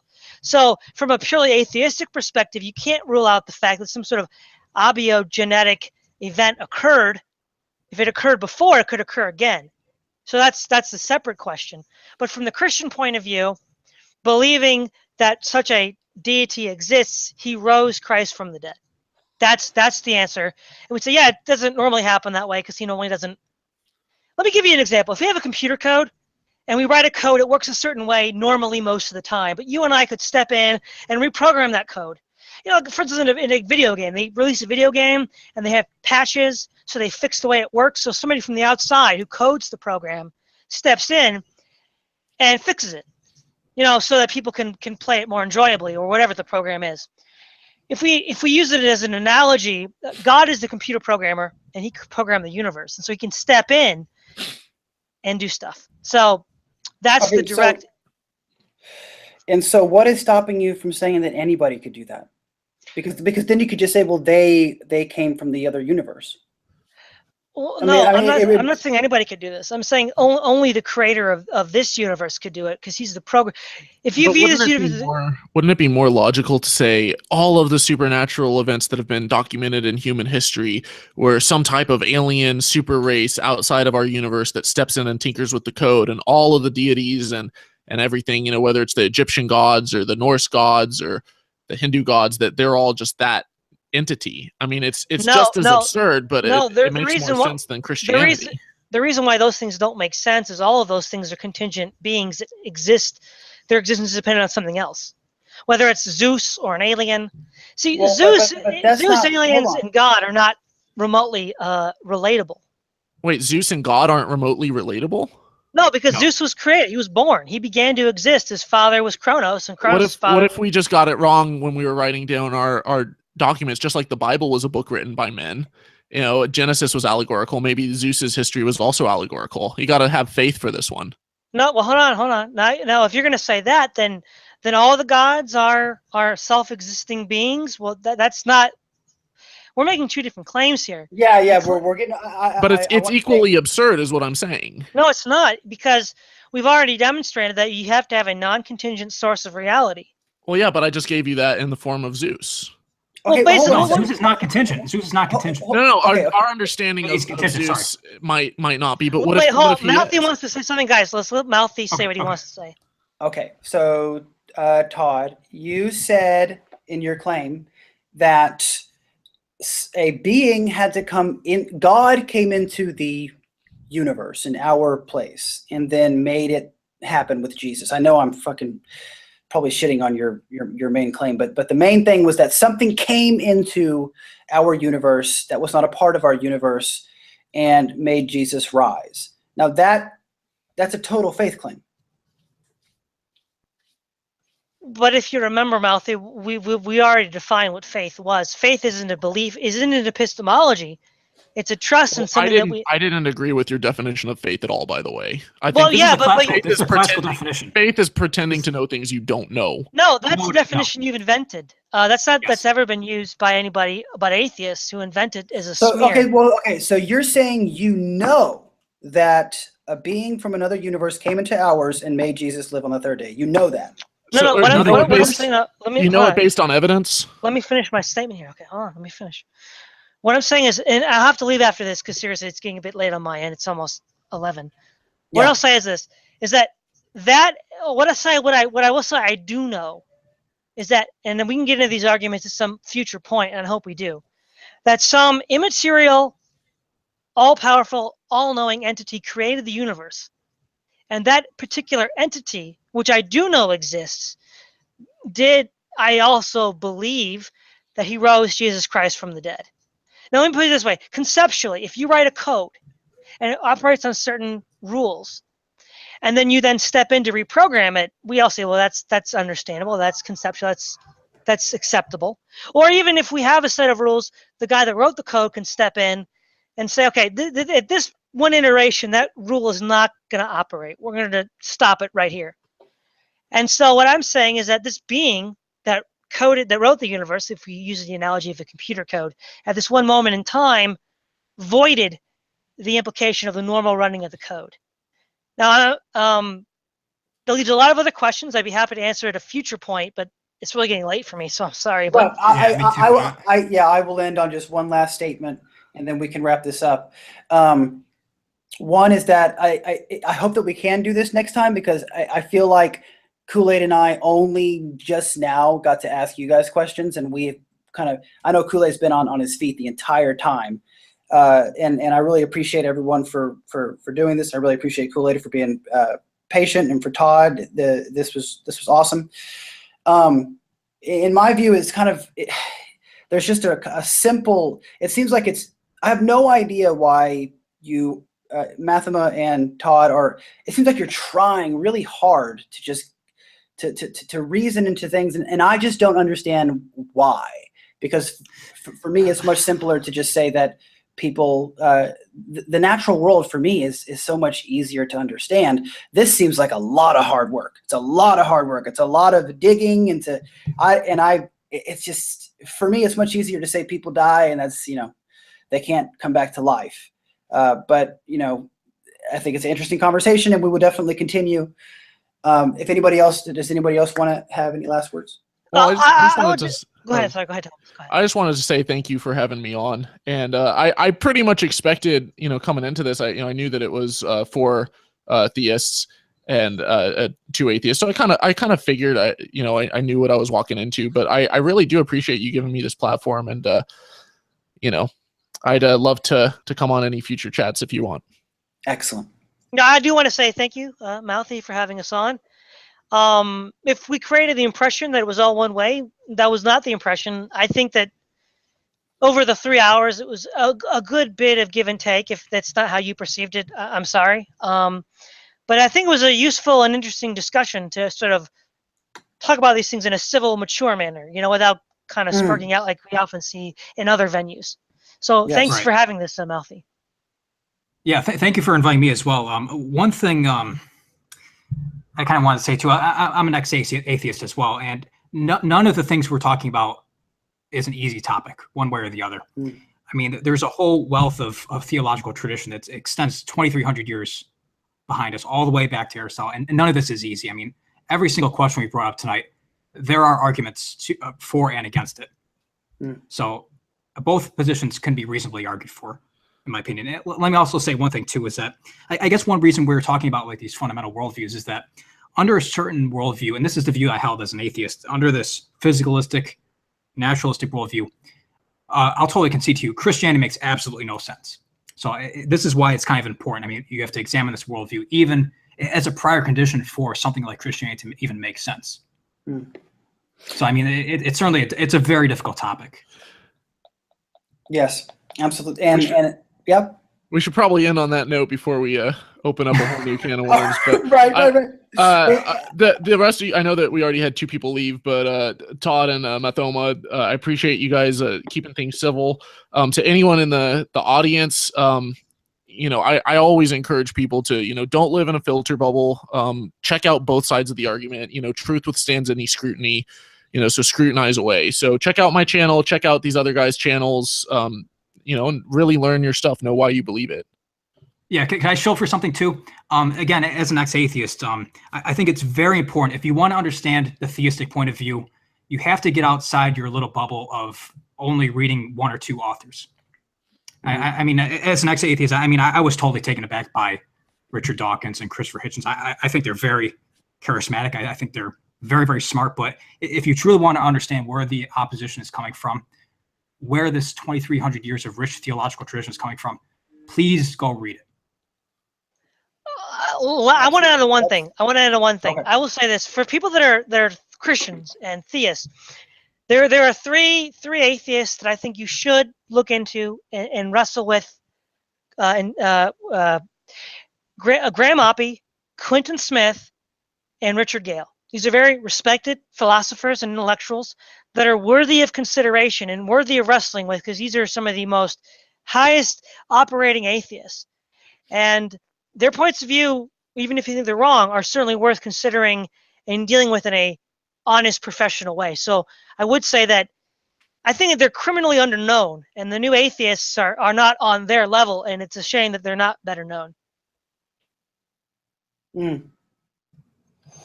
Okay. Well, I'm gonna hang with the chat for a little bit and get their consensus. They probably are disgusted with me. No. But yeah, guys, I definitely want to do this again. This was very useful, and I really appreciate it. Hey, what are you doing for 30,000? You're coming up on that milestone. I've been thinking about that, actually. I don't know. Probably like an Antifa music video. Something to remind us that, life can be joyous. You would. Yeah. Oh, yes. Well, hey, thanks again for having me on. Yeah, absolutely, guys. Yeah, thanks, Y'all take Bobby. care.